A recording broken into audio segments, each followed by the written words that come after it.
कि मैं जब ज्योमेट्री की बात करूंगा तो मैं इसको कहूंगा it's called geo plus metron. Geo plus metron, basic definition की बात करिए, ज्यादा जो लिखी पढ़ी डेफिनेशन होती है वो समझ में नहीं आती है। जियो का जो बेसिक अर्थ होता है वो होती है अर्थ। अर्थ मतलब आप जानते हैं पृथ्वी।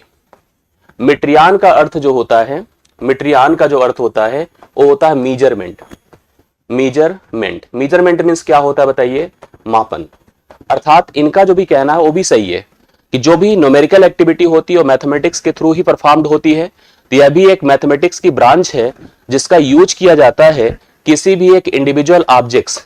अब ऑब्जेक्ट्स का मतलब जैसे हम खुद ऑब्जेक्ट्स है, मेरे हाथ में पेन है वो भी ऑब्जेक्ट्स है। हम कोई चीज को रख दे कहीं पर, कोई चीज का उपयोग कर ले, वो एवरीथिंग इज द ऑब्जेक्ट।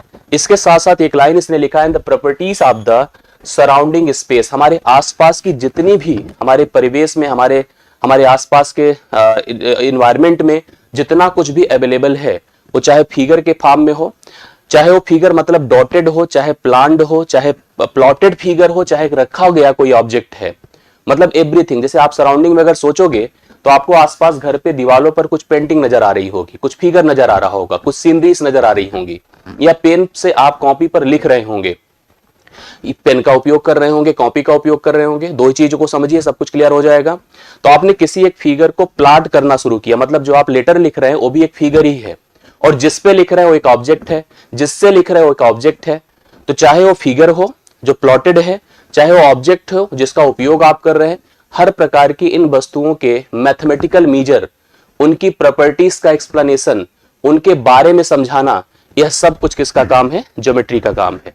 मतलब इस पृथ्वी, इस धरती पर जितना कुछ भी न्यूमेरिकल एक्टिविटीज हो सकती है, किसी भी ऑब्जेक्ट को लेकर के, किसी फिगर को लेकर के, किसी शेप संरचना को लेकर के, आकृति या बनावट को लेकर के, उनके अंदर जितनी भी प्रॉपर्टीज, जितनी भी लीमा, जितने भी उनके अंदर एक्सिम होंगे, जितना भी कुछ थ्योरम होगा, उस सब कुछ का डिफिनीशन, उन सब का जो कॉन्सेप्ट है वो कौन देता है? ज्योमेट्री देता है।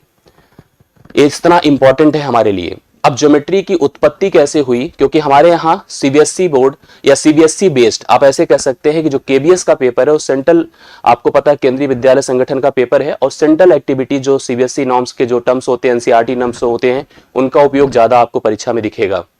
तो आपको ये भी समझना है कि इसके कुछ अलग अलग यहाँ पर ब्रांचेस भी रही हैं। अगर हम ज्योमेट्री की बात करेंगे तो आपने देखा होगा ज्योमेट्री अलग अलग रिसोर्सेस में हमको, कभी आपने सुना होगा कि आपको जो है प्लेन ज्योमेट्री मिल रही है, कभी आपने सुना होगा कोऑर्डिनेट ज्योमेट्री मिल रही है, उसमें भी 2D फिगर की बात है, 3D फिगर की बात है। कभी आपको इस तरह के अलग अलग कुछ ब्रांचेस है, जैसे हमको शब्द क्लियर हो कि यह कौन से चीज का पार्ट है। यूक्लिडियन ज्योमेट्री, सबसे पहली जो ज्योमेट्री हमको सबसे पहले इंट्रोड्यूस्ड हुई हमारे सामने, ज्योमेट्री की कोडिंग जो की गई सबसे पहले वो आई यूक्लिडियन से। साइंटिस्ट थे बहुत बड़े मैथमेटिशियन जिनका नाम यूक्लिड था। इन्होंने ही ओरिजिनेट किया लगभग 300 बीसी में, और इन्होंने बताया ज्योमेट्री के बारे में, उन्होंने ही फिगर को एक्सप्लेन करना सिखाया, फिगर की प्रॉपर्टीज को समझाया। तो यूक्लिड को ही कहा गया है फादर ऑफ ज्योमेट्री। इन्होंने इंट्रोड्यूस किया हम लोगों के सामने ज्योमेट्री को। बाकी बहुत लोग आए, अलग अलग डिफिनीशंस दिए, अलग अलग कॉन्सेप्ट दिए, अलग अलग यूजेस बताए, लेकिन इंट्रोडक्शन शुरुआत किसने करी? यूक्लिड ने करी। So he was called the father of the geometry. और भी ज्योमेट्रीज हमारे पास आए, बट हमारा यूज क्या है ये हमारे लिए इंपॉर्टेंट है। आपको एनालिटिक की ज्योमेट्री समझ में आई, प्रोजेक्टिव आई, डिफरेंशियल आई, अलग अलग लोगों ने प्रोड्यूस किया, जैसे कि रेन डिस्कार्टिस ने प्रोड्यूस किया, जिगार्ड ने प्रोड्यूस किया, कर्ल फ्रेंड्रिच ने प्रोड्यूस किया। बाद में कुछ और जो एडवांस साइंटिस्ट आए जो 19th लगभग सेंचुरी के आसपास, उन्होंने नॉन यूक्लिडियन ज्योमेट्री भी हमारे सामने प्रेजेंट किया। बट हमें जाने के टर्म्स हैं, उपयोग में आते हैं, बट यूजेस की बात किया जाए और सबसे पहले इंट्रोडक्शन की बात किया जाए तो हम सबसे पहली प्रायोरिटी और सबसे पहली प्रायोरिटी यूक्लिड को देते हैं। यूक्लिड को ही फादर ऑफ ज्योमेट्री बोला जाता है, क्योंकि उन्होंने ही इंट्रोडक्शन दिया, उन्होंने इंट्रोड्यूस किया। बाकी सब लोगों ने जब चीजें बन गई तो उसको ऊपर जो है तमाम, जैसे आप देखते हैं कि साइंस में बहुत सारे टर्म्स हैं, वो जब पहले प्रोड्यूस्ड हुआ, पहले बनाया गया, बनाने के बाद उसके ऊपर लोगों ने रिसर्च करना शुरू किया, अलग अलग लोगों ने अलग अलग थ्योरम्स प्रोवाइड करी। वही सेम कॉन्सेप्ट यहां पर भी है, तो सेम चीज है, आप लोग नोट कर लीजिएगा। यहां पर इस तरह से कुछ अलग अलग ब्रांचेस हैं। अब हमारे मन में, दिमाग में हमारे ये बात आती है कि हमको कैसा उपयोग, मतलब ज्योमेट्री बेसिकली हमें किस प्रकार का यूज हमारे लिए देता है। मैं आपको सबसे पहले और स्टार्टिंग में भी मैंने बताया कि ज्योमेट्री का जो यूज है वो किसी फिगर मतलब आकृति आकृति की बनावट, संरचना, मतलब उसका शेप एंड स्ट्रक्चर, और उसका मेजरमेंट। मतलब कोई भी आकृति होगा तो आकृति की दो चीजें क्या क्या, देखिए ध्यान से, शेप एंड मेजरमेंट, ठीक है। अर्थात उसकी बनावट को लेकर के, और उसके मापन को लेकर के, बनावट को लेकर के और उसके मापन को लेकर के हमें एक कॉन्सेप्ट प्रोवाइड करता है, एक थीम देता है। तो हमें सबसे ज्यादा जो फोकस्ड होना होता है वो फिगर के बारे में होना होता है। हमें समझें कि हम कितने प्रकार के फिगर यूज कर सकते हैं, उपयोग में ला सकते हैं। मैंने जैसे आपको बताया कि ज्योमेट्री क्या है, ज्योमेट्री का उपयोग बेसिकली जो इसका यूज है, बाकी तो जो थ्योरी है, इतिहास है, वो तो आप लोग जान ही रहे हैं, समझ ही लेंगे, और उसका बहुत टर्म भी नहीं, बस वो शब्द आपको क्लिक ही रहे। कभी कभी उसका जस्ट यूज समझ लिया जाता है, पूछ लिया जाता है, तो इसलिए आपके दिमाग में वो रहे, इसलिए मैंने वो बातें आपको बता दी। बाकी मैंने बताया कि इसका जो मेन पर्पज है वो किसी भी आकृति, फिगर की शेप अर्थात उसकी बनावट, संरचना, और उसके मेजरमेंट अर्थात उसमें जितने भी टर्म्स का उपयोग किया जाता है, जैसे उस फिगर को बनाया जाता है, उनके सभी मेजरमेंट का जो कॉन्सेप्ट है, कंसर्न है, वो ज्योमेट्री के अंडर आता है। तो ज्योमेट्री या अब सबसे मेन हमारा ऑब्जेक्टिव क्या हो गया, to understanding about a figure. तो फिगर को लेकर के अलग अलग प्रकार के नेचर हैं, अलग अलग प्रकार के थॉट्स हैं। फर्स्ट ऑफ ऑल मैं बताता हूं कि दो तरह के फिगर को हम लोग ओरिजिनेट करते हैं, 2D एंड 3D। आपने सुना होगा 2 dimensional figure and 3 dimensional figure. एक ऐसा फिगर जिसको केवल प्लॉट करते हैं, ध्यान से देखिएगा। जैसे हमने किसी भी शब्द को ये बोर्ड पे लिख दिया, इस सरफेस है हमारे सामने एक बोर्ड पर, इस पर मैंने किसी चीज को लिख दिया, बेसिकली ऐसे नाम हमने ऐसे जनरेट कर दिया, या हमारे फर्श पर हमने कुछ डिजाइन कर दी। So this figure which have length and breadth but no any height, इसकी अपनी कोई थिकनेस नहीं होती है, मोटाई या चौड़ाई, मोटाई कह सकते हैं, ऊंचाई नहीं होती है, तो इस फिगर को हम लोग 2D फिगर कहते हैं। अक्सर हम जनरली जो हमारा जो पैटर्न है, जो हमारा पाठ्यक्रम है, उसमें हम 2D फिगर पर ही कंसर्न रह जाते हैं। बट समझने के लिए अगर हम लोग देखें तो हम 3D फिगर, जिसको हम लोग प्लॉट नहीं करते बल्कि रखते हैं कहीं पर, इसको उठा के रखते हैं, इट्स एन ऑब्जेक्ट। यह एक कोई वस्तु होती है जिसको हम उठा के रख देते हैं कहीं पर। जैसे मैंने डिस्कस किया कि it's a pen, it's a paper, it's a copy. ये कमरा आपका जो है, हम खुद जो भी है, वी आर एन ऑब्जेक्ट, हम भी ऑब्जेक्ट है, हम भी कहीं रखे जाते हैं, हम भी कहीं सिचुएट होते हैं। हमारे अंदर या हम जिन बातों की, जिन ऑब्जेक्ट्स को लेकर डिस्कशन कर रहे हैं, it have length, it have breadth, इसकी अपनी थिकनेस है अर्थात इसकी ऊंचाई है, तब ऐसे फिगर को 3D फिगर कहते हैं। अब इन फिगर के लिए हम दो नेचर और स्पेसिफाई करते हैं। एग्जाम्पल आप समझ सकते हैं 2D फिगर क्या है। जितने भी जनरेट फिगर होते हैं, जैसे आपके चाहे त्रिभुज हो, चतुर्भुज हो, वृत्त हो, समांतर चतुर्भुज हो, अलग अलग प्रकार के जो भी फिगर आप बनाते हैं, पतंग हो, समलम चतुर्भुज हो, सम चतुर्भुज हो, ये सब फिगर आपके क्या होते हैं, 2D फिगर होते हैं। हम जैसे रखने की बात करें, मैंने कहा अभी डिस्कशन हमने जनरल जो हमारे उपयोग में ऑब्जेक्ट्स होते हैं, the everyone is called the 3D figure. हम लोग जिसका उपयोग करते हैं that is called a 3D figure. इसके साथ साथ फिगर के दो नेचर भी होते हैं, चाहे जो फिगर आप लीजिए, चाहे 2D लीजिए, चाहे 3D लीजिए। एक फिगर को हम भैया ओपन कहते हैं और एक को क्लोज कहते हैं। ओपन को हम कहते हैं खुली आकृति, और एक को कहते हैं हम लोग बंद आकृति। ये सब बातें दिमाग में रखने की आवश्यकता है आपको। खुली आकृति और बंद आकृति। खुली आकृति मतलब एक ऐसा फिगर जिसका रीजन डिसाइडेड ना हो, मतलब एरिया इज नॉट स्पेसिफाइड, मतलब उसका जो रीजन है वो डिफाइंड नहीं है। जैसे आप ऐसे कोई बना दीजिए, अब अगर हमसे कोई कहे कि इसमें कलर फिल कर दो, जैसे अगर किसी ने कंप्यूटर पे काम किया होगा, एक फिगर बनाए होंगे, अगर आपने थोड़ा सा ऐसे ओपन कर दिया और यहाँ पे कोई कलर भरना है तो कलर बाहर चला जाता है। इसका एरिया निर्धारित नहीं कर सकते आप लोग, कोई बाउंडेड नहीं होती हैं, सारी जो सेगमेंट्स हैं, जो लाइंस हैं, वो एक दूसरे से जुड़ी नहीं होती हैं, तो उसको हम ओपन फिगर कहते हैं। जैसे हम कोई पॉइंट कर दें, हम किसी एक को एक से मिला दें, इन सब लाइन का उपयोग कर दें, so they are the open figure.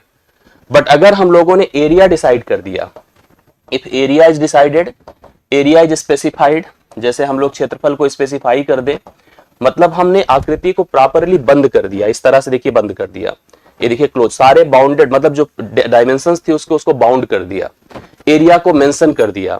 अब एरिया कैलकुलेट हो सकता है इस प्रकार की आकृति में, इसको हम लोग बंद आकृति कहते हैं। इस प्रत्येक बंद आकृति को हम पॉलीगन कहते हैं। ये भी नोट करने की जरूरत है आपको। पॉलीगन को हिंदी में हम बहुभुज कहते हैं। कभी कभी आपसे प्रश्न पूछ लिया जाएगा, the name of a close figure, एक आकृति है हमारे पास जो बंद आकृति है, उसका नाम और क्या हो सकता है? तो आप कहेंगे सर उसका नाम क्या होता है? बहुभुज होता है, उसे हम क्लोज फिगर भी कहते हैं।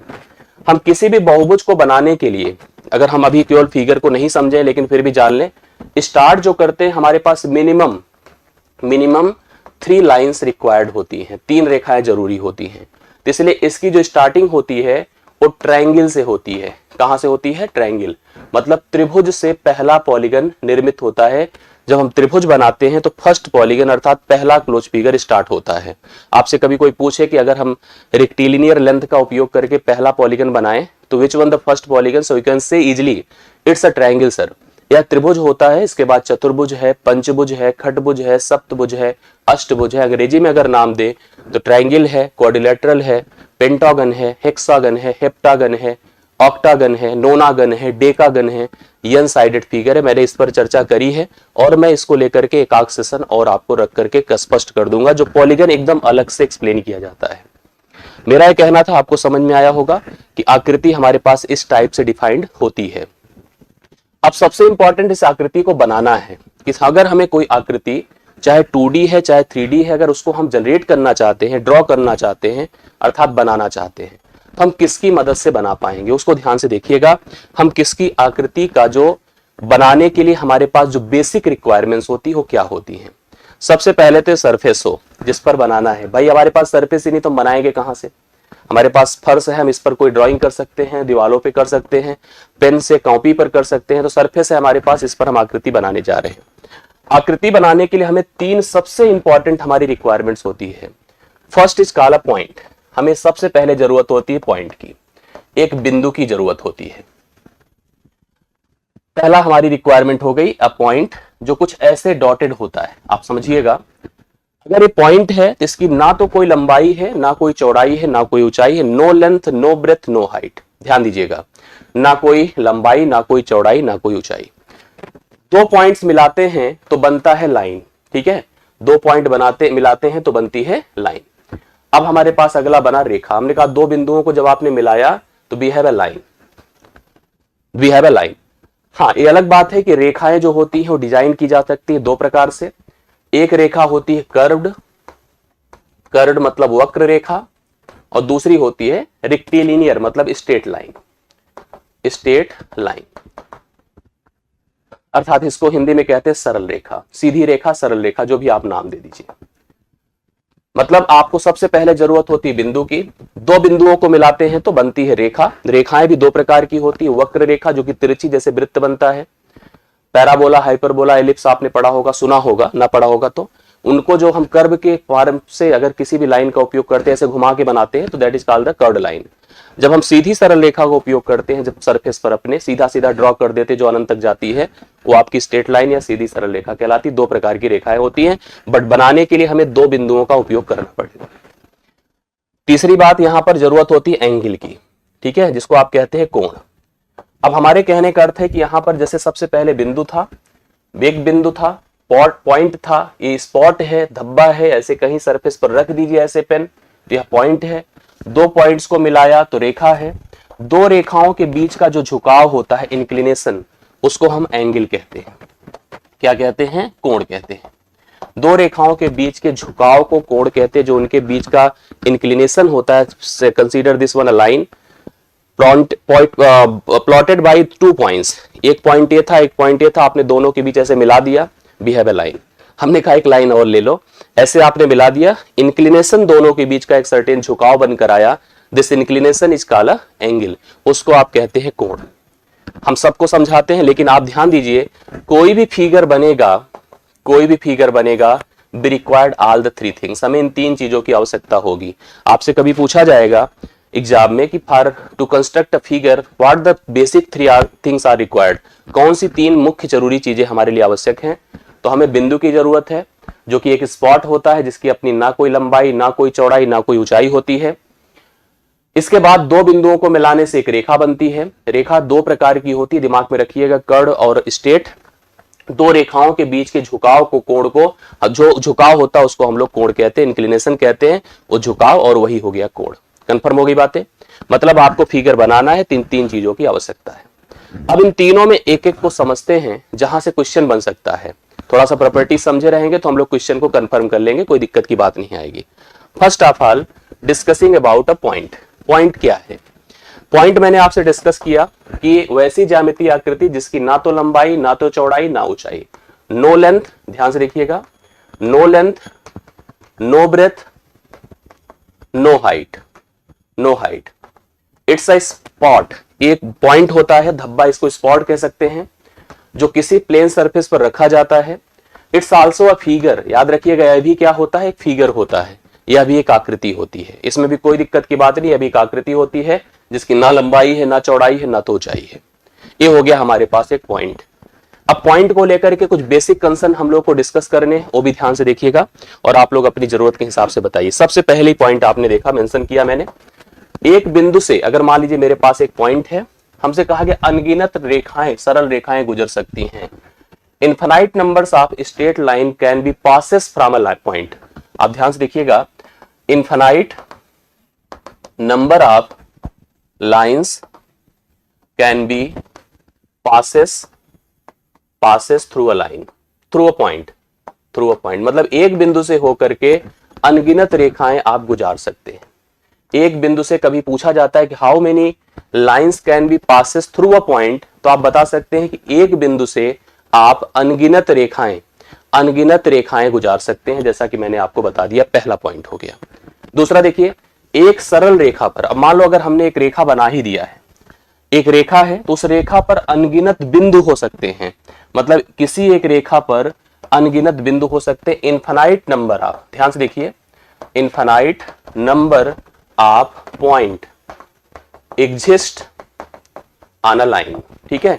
एक रेखा पर अनगिनत बिंदु, मतलब दो बिंदुओं को मिलाने से रेखा भले बनती है, बट उस रेखा पर याद रखिएगा आप अनगिनत बिंदु ड्रॉ कर सकते हैं, मतलब वह रेखा अनगिनत बिंदुओं से होकर गुजरती है। जैसे कोई पूछ ले भैया अगर एक रेखा है जो कि दो बिंदुओं से मिलकर बनी है, और कितने बिंदु इस पर स्थित हो सकते हैं, तो आप कह दीजिएगा sir there may be the infinite number of points can be plotted on a line, मतलब उस रेखा पर गुजार सकते हैं, रख सकते हैं infinite number of a point. अगला देखिएगा, दो बिंदुओं से होकर केवल एक सरल रेखा, भी सबसे इंपॉर्टेंट लाइन है यहां पर। अगर हमारे पास दो बिंदु हैं, दो बिंदुओं से मैंने कहा कि अगर हम सरल रेखाओं के गुजारने की बात करें कि कितनी, जैसे एक प्रश्न बहुत पूछा जाता है, हाउ मेनी स्ट्रेट लाइन या हाउ मेनी लाइंस, देखिए दो शब्द आता है, दो बिंदु हैं, मुझसे पूछा कि रेखाएं गुजारो, कितनी रेखाएं जा सकती हैं, तो मैंने कहा सर पहले तो ये जा सकती है, फिर कहा किसी ने सर ए भी तो जा सकती है, ए भी जा सकती है, ए भी जा सकती है, ए भी जा सकती है। बट अगर सरल रेखा की बात किया जाए तो सरल रेखा तो केवल एक होती है, देखिए लिखा है साफ साफ, दो बिंदुओं से केवल एक सरल रेखा गुजर सकती है। बट अगर रेखाओं, सरल रेखा मतलब स्ट्रेट लाइन, बट अगर रेखाओं की बात किया जाए तो रेखाएं तो अनगिनत गुजर सकती हैं। लेकिन याद रखिएगा अगर आपसे पूछेगा एग्जाम में कि दो बिंदुओं से होकर कितनी सरल रेखाएं गुजर सकती हैं, तो आप क्या बताओगे sir? Only one, only one, only one straight line, straight line between two point, between two points, मतलब अगर दो बिंदु दिए गए हैं तो दो बिंदुओं से होकर के केवल और केवल एक सरल रेखा गुजार सकते हैं। हाँ, रेखाएं अनंत हो सकती हैं, रेखाएं तो आप मन मर्जी जितनी इच्छा उतनी बना सकते हैं, बट अगर सरल रेखा की बात करोगे तो सरल रेखा केवल एक गुजर सकती है। इतनी बातें कंफर्म हो गई। अगला देखिएगा, दो बिंदुओं से, अब देखो वही चीज को यहां पर एक्सप्लेन कर दिया है कि अगर दो बिंदु थे, रेखाओं की बात करें तो रेखाएं तो अनंत हो सकती हैं, रेखाएं तो क्या होती हैं? अनंत होती हैं, बट सरल रेखा एक होती है। तो इसलिए ध्यान दीजिएगा, अगर लाइन की केवल बात करेगा, लाइन में स्पेसिफाइड नहीं है कि वक्र रेखा है कि स्ट्रेट लाइन है, तो आप कहोगे सर लाइन तो इनफाइनाइट हो सकती है, बट अगर सरल रेखा की बात होगी, ए फैक्ट, इस डिफरेंस को एकदम क्लियर करिएगा माइंड में, अगर रेखा की बात होगी तो इनफाइनाइट होगा, और सरल रेखा की बात होगी तो क्या होगा बताइए? केवल और केवल एक रेखा होगी।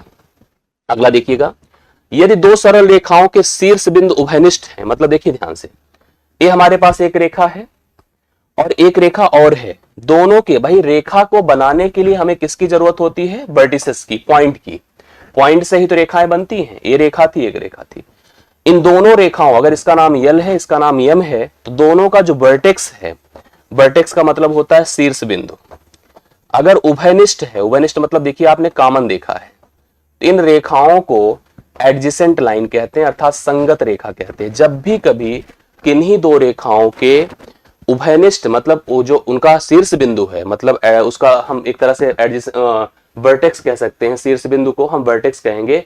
अगर वो उभयनिष्ठ अर्थात कॉमन है तो इन दोनों रेखाओं को हम एडजेसेंट रेखा अर्थात संगत रेखा कहते हैं।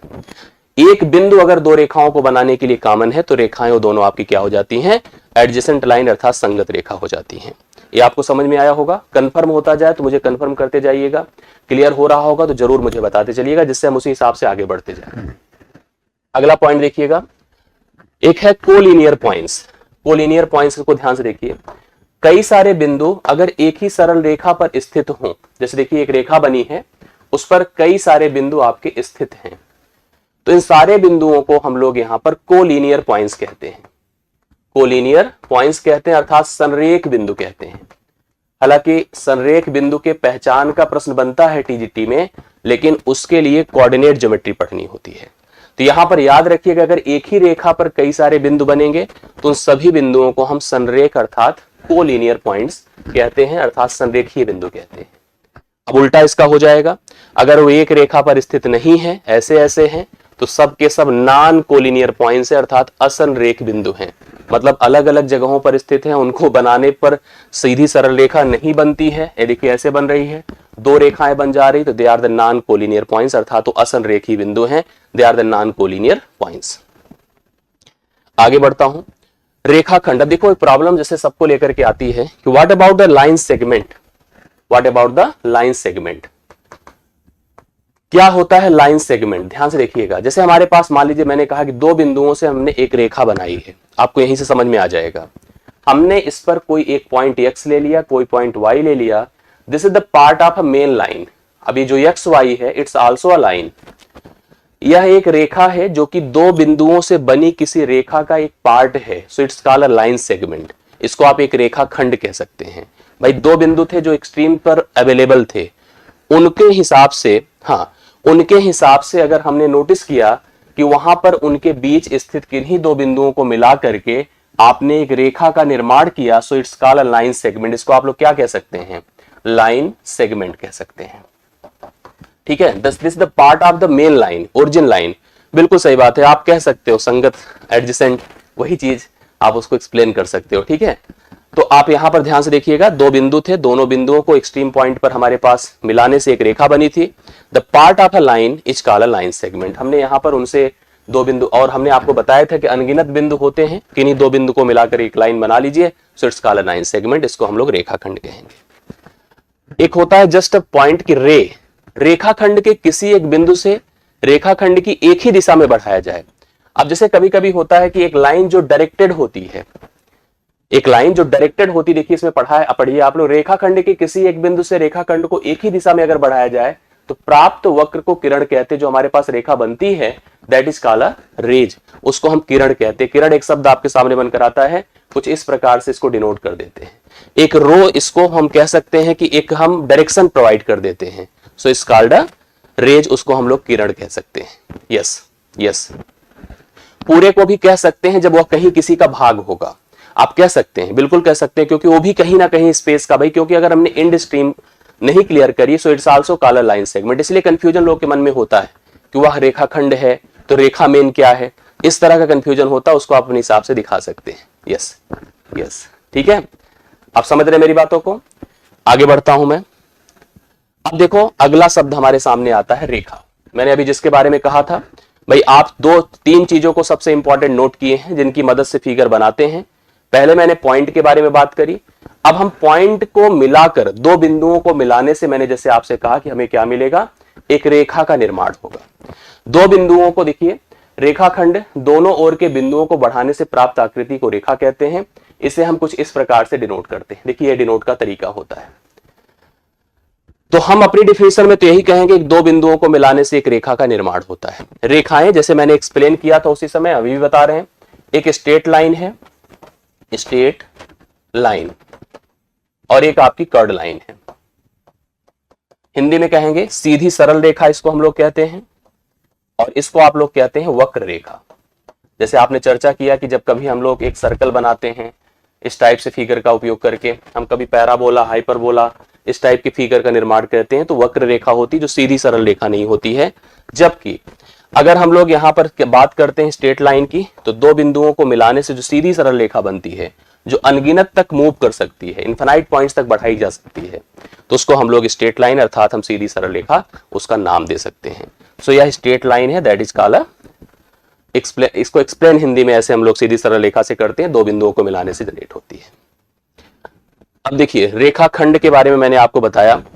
अब लाइन सेगमेंट्स अर्थात रेखाओं से लेकर के कुछ जनरेट करने वाली बातें मैं आपको बता दूं, या इनको लेकर के कुछ इंपॉर्टेंट जो जनरेट बिंदु होते हैं उनको समझिएगा। अब जैसे यहां पर ऐसे समझने की कोशिश करिएगा इसको, जैसे इन्होंने बताया कि what about the intersecting line. देखिए रेखाओं के भी अलग अलग यहाँ पर नेचर में जनरेट, मतलब उनके थ्रू कई सारे नेचर्स होते हैं, कई उनके अलग अलग प्रकार की प्रकृतियां होती हैं। सबसे पहले जैसे हम ये बात करें कि अगर एक बिंदु से कई सारी रेखाएं पास होती हैं, एक बिंदु से कई सारी रेखाएं पास होती हैं, तो उन सभी रेखाओं को हम लोग क्या कहते हैं, इंटरसेक्टिंग लाइन कहते हैं।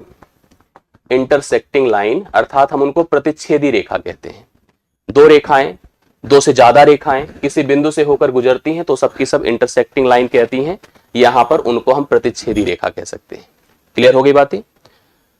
अच्छा हम कर देते हैं, अभी वो शब्द आ रहे हैं कि एकदम टेंशन मत लीजिए, मैं बता रहा हूं। सरल रेखा के किसी बिंदु को मिलाने वाली अन्य रेखा रेखीय युग्म बनाती है। जैसे आप यहां पर ध्यान से देखिएगा कुछ बातें, जैसे अगर मान लो हमने एक रेखा जनरेट करी, अब यहां पर किसी एक बिंदु की बात करें तो यहां से जैसे इसने बताया एक सरल रेखा के किसी बिंदु को मिलाने वाली, अब यहां पर एक बिंदु है जिसको मिलाने वाली कोई एक अन्य रेखा हो। जैसे आपने एक सरल रेखा बनाई, इसका अपना एक पॉइंट है, यहां पर एक कोई अन्य रेखा आई जिसने एक जा करके इस पर एक, मतलब एक से ध्यान से देखिएगा, हमारे पास पहले तो एक सरल रेखा है, उसका अपना एक मतलब एग्जैक्ट पॉइंट है, उस पॉइंट को मिलाने वाली कोई अन्य एक रेखा थी, वो आकर के रेखीय युग्म बनाती है जिसको हम कहते हैं linear pair. Linear pair, linear pair अगर मान लो यहां पर ए है दूसरा बी है, तो हमेशा ए प्लस बी 180 डिग्री के बराबर होता है। ये देखिए लिखा भी होगा, किसी बिंदु पर बना कोण, जो हमारे पास रेखा पर बना बिंदु होता है उस पर बना कोण किसके बराबर होता है, 360 डिग्री। ये बिंदु का दिया है यहां पर, बिंदु मतलब उसके लिए अगर हम लोग यहां पर इसकी बात करें पॉइंट की, तो पॉइंट पर बना कोण हमेशा 360 होता है।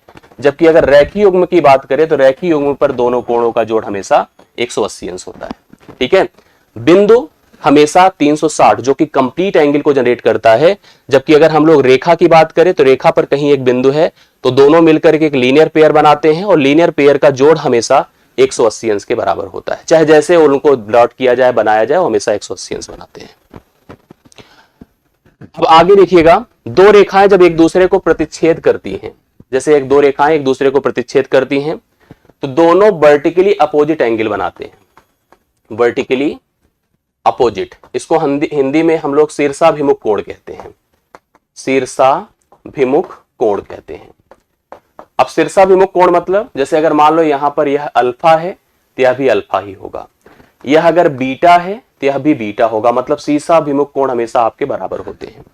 दो रेखाएं जब भी एक दूसरे को प्रतिच्छेद करेंगी तो शीर्षाभिमुख कोण बनेगा, और शीर्षाभिमुख कोण सदैव बराबर होते हैं। जैसे आपने नोटिस किया, यह कोण इसके शीर्षाभिमुख होगा, यह कोण इसके शीर्षाभिमुख होगा।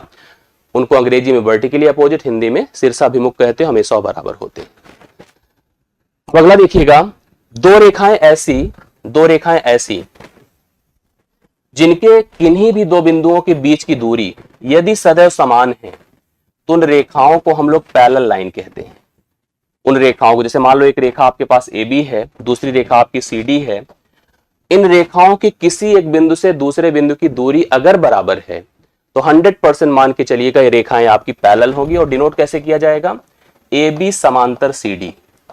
अच्छा एक डाउट यहां पर होता है, हम जैसे कभी भी समांतर रेखा को जब डिफाइन कहते हैं तो कहते हैं दो रेखाएं किसी भी दिशा में अगर मूव कर रही हैं तो उनके बीच की दूरी सदैव बराबर रहे, तो एक हो गया डिफिनीशन इसकी। दूसरा कहा जाता है दो रेखाएं जब एक दूसरे को कभी ना मिले, अनंत पर जाकर मिले, तो उनको हम लोग कहते हैं समांतर रेखा। मतलब दोनों समांतर को डिफाइन कर रहे हैं। जैसे मान लो इस रेखा को हमने इसको एक रेखा बोला, ये ऐसे मूव कर रही है, एक अन्य रेखा भी इधर ही मूव कर रही है, जीवन में कभी एक दूसरे को इंटरसेक्ट ना करे, एक दूसरे को मिले ना, तो इनको हम समांतर रेखा कहते हैं। डिफिनीशन में कंफ्यूजन होता है, किसी किसी किताब में आपको दिखेगा दो रेखाएं जब एक दूसरे को अनंत पर जाकर मिलती हैं तो उन्हें हम समांतर रेखा कहते हैं। दूसरा डेफिनेशन कहता है दो रेखाएं जब कभी भी एक दूसरे को ना मिले तो समांतर रेखा कहते हैं।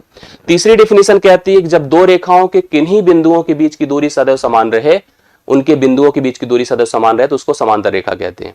मन में डाउट आता है कि सर अगर मान लो ए बिंदु था और ए भी तो एक बिंदु है, आप इससे इसको मिलाएंगे तो डिफरेंट होगा, तो दो बिंदुओं के बीच की दूरी कैसे डिफाइन होती है? दो बिंदुओं के बीच की दूरी वह रेखा होती है जो एक दूसरे के साथ समकोण बनाए। क्या बनाए भैया? समकोण बनाए। जैसे अगर मान लो ये पंखा है यहां पर ऊपर, हम कह दे पंखे से फर्श की दूरी क्या होगी?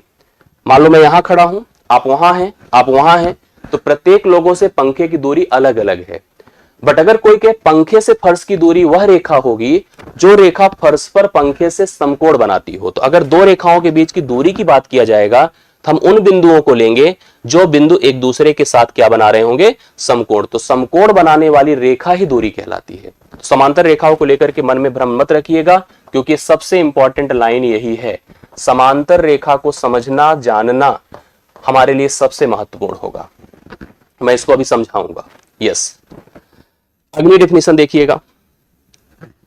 अब देखिए जैसे पैरेलल लाइंस को यहां पर जो मैंने डिफाइन किया कुछ ऐसे बना सकते हैं।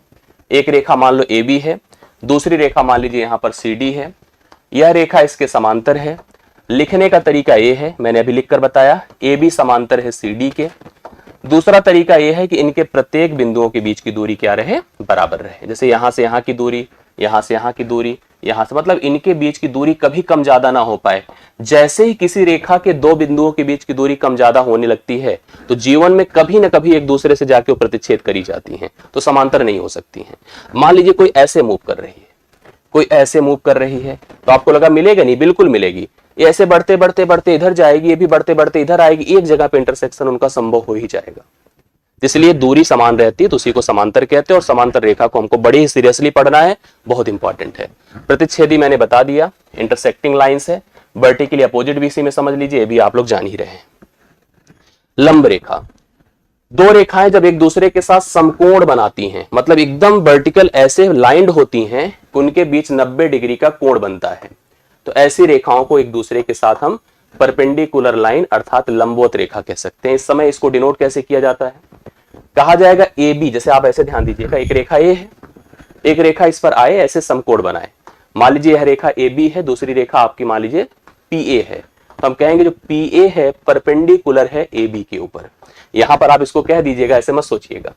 सी से मान लीजिए ओ पर आकर मीट कर रही है, तो हम कहेंगे जो सीओ हमारा है वो परपेंडिकुलर, परपेंडिकुलर का सिंबल होता है उल्टा टी, उल्टा टी कहीं लिखा हुआ है तो उसी को मान लीजिएगा परपेंडिकुलर है, मतलब सीओ जो है ए बी पर समकोण बना रहा है। CO is perpendicular on A B, तो आप बता सकते हैं इट्स परपेंडिकुलर। अगर ऐसे डी से जाकर के इस पर मीट कराएं तो यह भी देखिए हर जगह पर समकोण ही बना हुआ है। तो दो रेखाएं जब एक दूसरे के साथ समकोण बनाती हैं तो एक दूसरे की लंबवत रेखा कहलाती हैं। जो समकोण बना रही रेखा वो अपोजिट टी के साथ डिनोट की जाती है, लंबवत दिखाती है। संगामी, कंकरेंट लाइंस, मतलब जब एक दूसरे कई सारी रेखाएं जब एक ही बिंदु पर आकर मीट करती हैं, मिलती हैं, तो they are called concurrent line, इन्हें हम संगामी रेखाएं कहते हैं। इनको भी याद रखिएगा, जब कई सारी रेखाएं एक ही बिंदु पर प्रतिच्छेद करती हैं तो सब की सब, क्योंकि उनके पास एक कॉमन वर्टेक्स होता है, कॉमन बिंदु होता है, तो कंकरेंट लाइन कहलाती हैं। उनको हम लोग डिफाइन कर सकते हैं, संगामी रेखा कह सकते हैं। तिर्यक रेखा, आप समझिए, कई सारी रेखाओं को प्रतिच्छेद करने वाली एक रेखा को हम तिर्यक रेखा कहते हैं, जो समांतर रेखाओं को भी प्रतिच्छेद करती है, असमांतर को भी करती है। अभी इसको लेकर के थोड़ा सा वेट करिए तो मैं और समझा रहा हूं। अब अगला शब्द आता है, मैं इसको अपने हिसाब से समझाता हूं, आप ध्यान से देखिएगा। मैंने आपसे कहा कि दो रेखाएं जो दो बिंदुओं को मिलाने से बने हुए थे, उनके बीच के झुकाव को हम कोण कहते हैं। मेरी बातों को खूब ध्यान से सुनिएगा, मैं थोड़ा इसको अपने हिसाब समझाऊंगा, ज्यादा अच्छा क्लियर होगा। आप पॉइंट करिएगा एंगल, ठीक है, जिसको आप कहेंगे कोण। मैंने कहा दो रेखाओं के झुकाव को कोण कहते हैं। एक रेखा ये थी, एक रेखा अन्य थी, दोनों के बीच का जो इंक्लिनेशन है उसको हमने कोण कहा। सबसे पहला शब्द यहां पर बनकर आएगा, तो कोण को डिनोट किससे करते हैं? तो डिनोट किससे किया जाता है? देखिए, थीटा से, बीटा से, अल्फा से, गामा से, नीटा से, सीटा से, ए से, बी से, दुनिया से, दारी से। बहुत सारे ऐसे टर्म होते हैं, नंबर होते हैं, अल्फाबेट्स होते हैं जिनकी मदद से हम किसी कोण को डिनोट करते हैं। अगला शब्द आता है काउंट। कैसे करते हैं भैया? काउंट करते हैं इसको डिग्री में। किसमें? डिग्री में। और किसमें? रेडियन में। और किसमें? ग्रेड में। काउंट कैसे किया जाता है? जैसे हम लेंथ है तो लेंथ हमारे पास, अब डिनोट कैसे करते हैं, काउंट कैसे करते हैं, वैसे ये भी आया कि यह कोण है तो डिनोट इन सब से करते हैं। काउंट करते हैं डिग्री में, रेडियन में, ग्रेड में। हमारे यहाँ ग्रेड हमारे सिलेबस का पाठ्यक्रम का हिस्सा नहीं। अगर त्रिकोणमिति होता तो जरूर हम ग्रेड के बारे में चर्चा करते, बट आपके दिमाग में होना चाहिए ग्रेड से भी काउंट किया जाता है। हम ज्यादातर अवेयर होते हैं डिग्री और रेडियन के बारे में। जब यहां पर कोण डिग्री में काउंट किया जाएगा तो पहली चीज दिमाग में रखिए, कोण बनता कैसे। ध्यान से देखिएगा, अभी आपको कंफर्म सारी बातें मुझे करनी है। हमने देखा कि यहां पर जैसे कोण को बनाया गया तो कोण को काउंटिंग का पर्पज डिक्लेयर किया गया। मान लीजिए कोण बना कैसे था? एक रेखा थी मान लो AB, एक अन्य रेखा थी जो कि इसी पर मान लीजिए ऐसे मूव करी थी, यहां से आकर के देखिए ऐसे मूव करी हुई थी, इसको मान लीजिए AC है। अब ये रेखा अभी इस पर ऐसे पड़ी हुई है, ऐसे पड़ी हुई है। धीरे धीरे ब्लू कलर वाली रेखा ऐसे उठना शुरू करेगी, अर्थात इस रेखा के साथ ऐसे झुकाव बनाती जाएगी। झुकाव बका के धीरे धीरे ऐसे हो जाएगी, फिर ऐसे होना शुरू होगी, फिर ऐसे हो जाएगी, फिर ऐसे होना शुरू होगी, फिर ऐसे हो जाएगी, फिर ऐसे होना शुरू होगी। तो इस प्रकार से फिर आकर इसी पर मीट कर जाएगी। तो कोण में जब काउंटिंग होती है डिग्री में तो कुछ कोण हमारा, जैसे अभी शुरुआत कहां से होता है? 0 डिग्री से। अब 0 से अगर 1 तक पहुंचना है, आपने जैसे देखा होगा 9th 10th में पढ़ा होगा आप लोगों ने कोण का जो है सिस्टम, 1 डिग्री से दूसरे डिग्री तक पहुंचने के लिए कुछ मिनट होते हैं और उस मिनट का स्ट्रक्चर लास्ट में किताब में पीछे रहता होगा। 6 मिनट का गैप होता है, 6, 12, 18, 24 इस प्रकार से बनाया जाता है। तो डिग्री में अगर कोण काउंट करना है तो हम ऐसे डिनोट करते हैं, x degree, y minute, z second. Denote ऐसे किया जाता है। इसमें भी याद रखिएगा 1 डिग्री बराबर 60 मिनट होता है, 1 मिनट बराबर 60 सेकेंड होता है। हम कोण को डिग्री, मिनट और सेकेंड में डिनोट कर सकते हैं। आप इसको ध्यान में रखिएगा, ये आपको बहुत कैलकुलेशन में नहीं लेकिन इसको पता होना आपके लिए आवश्यक है। दूसरे प्रकार की बात हमें बताएं, ये तो चलिए, क्योंकि जैसे होता नहीं कुछ मीटर, कुछ सेंटीमीटर, कुछ मिलीमीटर, आप लेंथ मेजर करते तो ऐसे ही तो होता है, कुछ मीटर, कुछ सेंटीमीटर, कुछ मिलीमीटर, ऐसे ही काउंट किया जाता है। ऐसे ही कुछ डिग्री, कुछ मिनट, कुछ सेकंड, जब हम डिग्री में कैलकुलेशन करते हैं।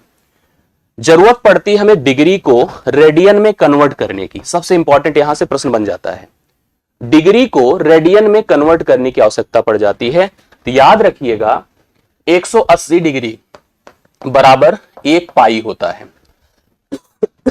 एक पाई के थ्रू रेडियन मेजर किया जाता है, 1 रेडियन पाई के थ्रू मेजर किया जाता है, डिनोट किया जाता है। 180 डिग्री बराबर 1 पाई होता है, तो 1 डिग्री बराबर पाई बटा 180 होगा। यहां से कंफर्म हो गया। आप नोट कर सकते हैं चाहे तो, क्या नोट कर सकते हैं कि डिग्री को, ध्यान से देखिएगा, डिग्री अगर है, मैं इसको लिख दे रहा हूं, आप इसको समझ लीजिएगा, बड़ा इंपॉर्टेंट है। मैं अगले पल की पन्ने पे लिख देता हूं। मैं यहां पर चाहता हूं कि आप समझें इस बात को कि हम डिग्री और रेडियन में परस्पर कंपेयर कर रहे हैं। मैंने लिखकर बताया कि 180 डिग्री जो होता है 1 पाई के बराबर होता है, तो 1 डिग्री जो होगा वो 1 पाई बटा 180 होगा। तो अगर कोण आपका डिग्री में दिया है, डिग्री में दिया, आप उसको रेडियन में कन्वर्ट करना चाहते हैं तो आपको क्या करना पड़ेगा? पहला टर्म बनकर आया, डिग्री में है उसको रेडियन में कन्वर्ट करना है, पाई बटा 180 से गुणा करना होगा, से गुणा करना होगा। उसी प्रकार से अगर रेडियन में है, डिग्री में लगाना है तो 180 बटा पाई से गुणा करना होगा। अब आप समझो कैसे होता है। जैसे मान लीजिए मुझे एक कोण दिया 45 डिग्री, मुझसे कोई कहे रेडियन में लिखो, मैं कहूंगा 45 गुणे पाई बटा 180, 4 बार जाएगा, so it's pi by 4 radian. बात समझ रहे हैं? और बताइए, मैंने कहा 60 डिग्री, आप बताइए क्या होगा? तो आप लिखोगे 60 गुणे पाई बटा 180, 60 से डिवाइड कर दो, पाई बाई 3 रेडियन हो जाएगा। लिखते जाइए, इस चीज को कंफर्म करते जाइए जिससे किसी को मन में डाउट ना रहे। डिग्री से रेडियन में जाना है तो डिग्री से रेडियन में, क्योंकि 1 डिग्री पाई बटा 180 होता है, तो आप डिग्री से रेडियन बनाओगे तो पाई बटा 180 से गुणा करोगे, जो वैल्यू आ जाएगी वो रेडियन हो गई। अब उल्टा, पहले का और देख लीजिए, मैंने कहा 100 डिग्री है, 100 डिग्री है, आप इसको रेडियन में कन्वर्ट करो, क्या हो जाएगा? 100 गुणे पाई बटा 180, शून्य खत्म, 2 पंचे 10, 2 9 18, 5/9 पाई, 5/9 पाई ना। ऐसे और बताइए 135 डिग्री, 135 गुणे पाई बटा 180 ना, कितने से कट रहा है, काट के देखिए, 5 दूना 10, 5 सत्ते 35, मैं सही कर रहा हूं, या 45 से काटिए, सीधा सीधा जा रहा है, 45 3 बार और 45 4 बार, 45 3 बार 45 4 बार, 3/4 पाई।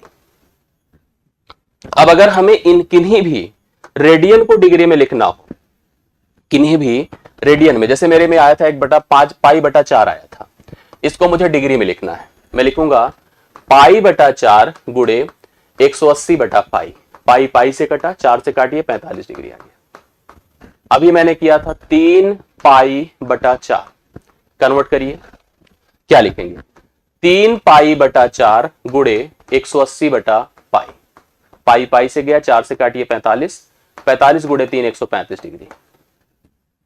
मेरे में था 5 पाई बटा 9, रेडियन है, डिग्री में लिखिए, क्या हो जाएगा, 5 पाई बटा 9 गुणे 180 बटा पाई, पाई पाई से कटा, 9 दूना 18, 20 पंचे 100 डिग्री। तो आपको ये कंफर्म हो गया होगा कि डिग्री से रेडियन में, रेडियन से डिग्री में कैसे लिखते हैं। इस पर प्रश्न बन सकता है परीक्षा में, इसलिए मैंने आपको स्पष्ट कर दिया, आपके मन में होना चाहिए और आपको क्लियर होना चाहिए।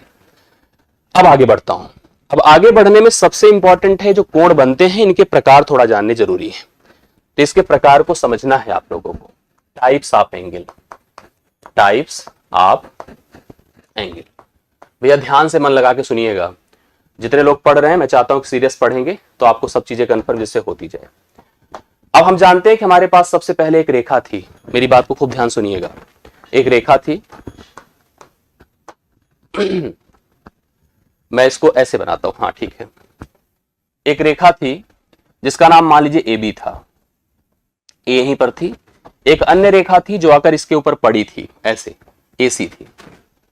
जब यह इसके ऊपर केवल आकर पड़ी थी तो इस समय इनके साथ कोण क्या था, 0 डिग्री, ठीक है, तो एक कोण हो गया 0 डिग्री, 0 एंगल, इसको आप क्या कहेंगे, शून्य कोण, शून्य कोण, शून्य कोण मतलब जब थीटा का मान 0 डिग्री होता है तो उसको शून्य कोण कहते हैं।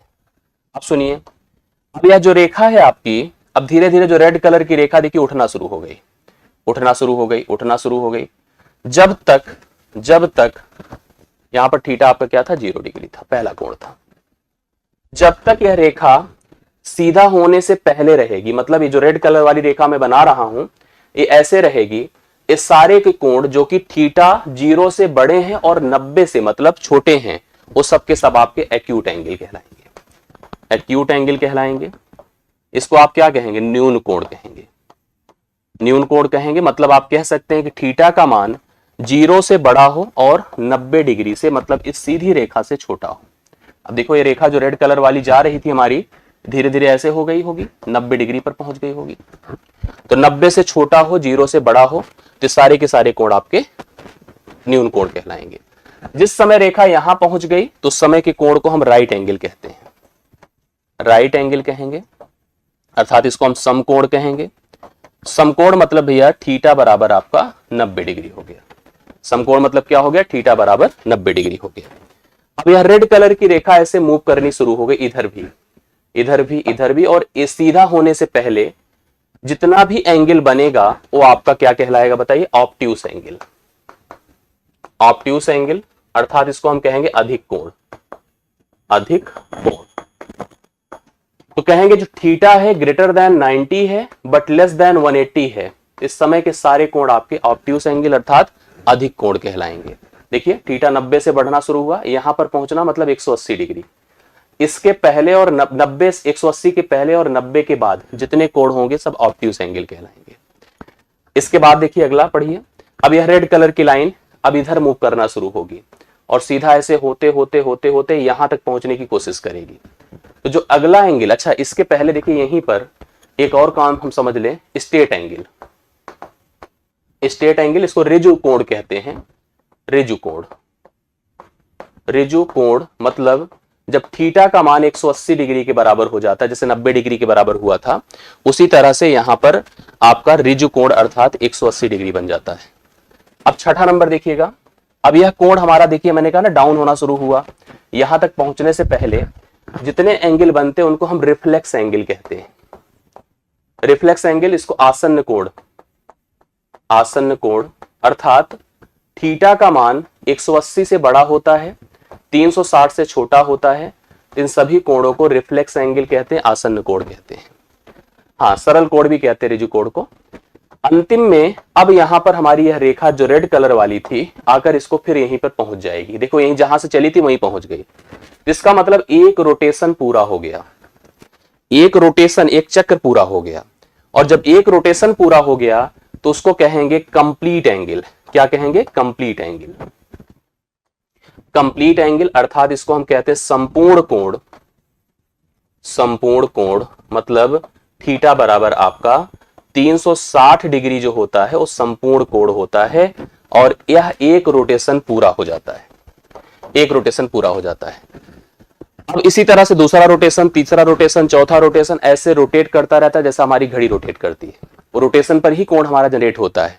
इसीलिए कहा जाता है कि इस पॉइंट अर्थात बिंदु पर, इसीलिए एक सेंटेंस हमने वहां पर लिखवाया था कि बिंदु पर बना कोण, बना कोण संपूर्ण होता है, मतलब थीटा बराबर 360 होता है। ये आपको समझना है, ठीक है। ये कोणों के प्रकार हो गए, लेकिन इन कोणों की जो संरचना होती है, जो बनती है, उसको ऊपर बहुत डिटेल से समझना होता है हम लोगों को।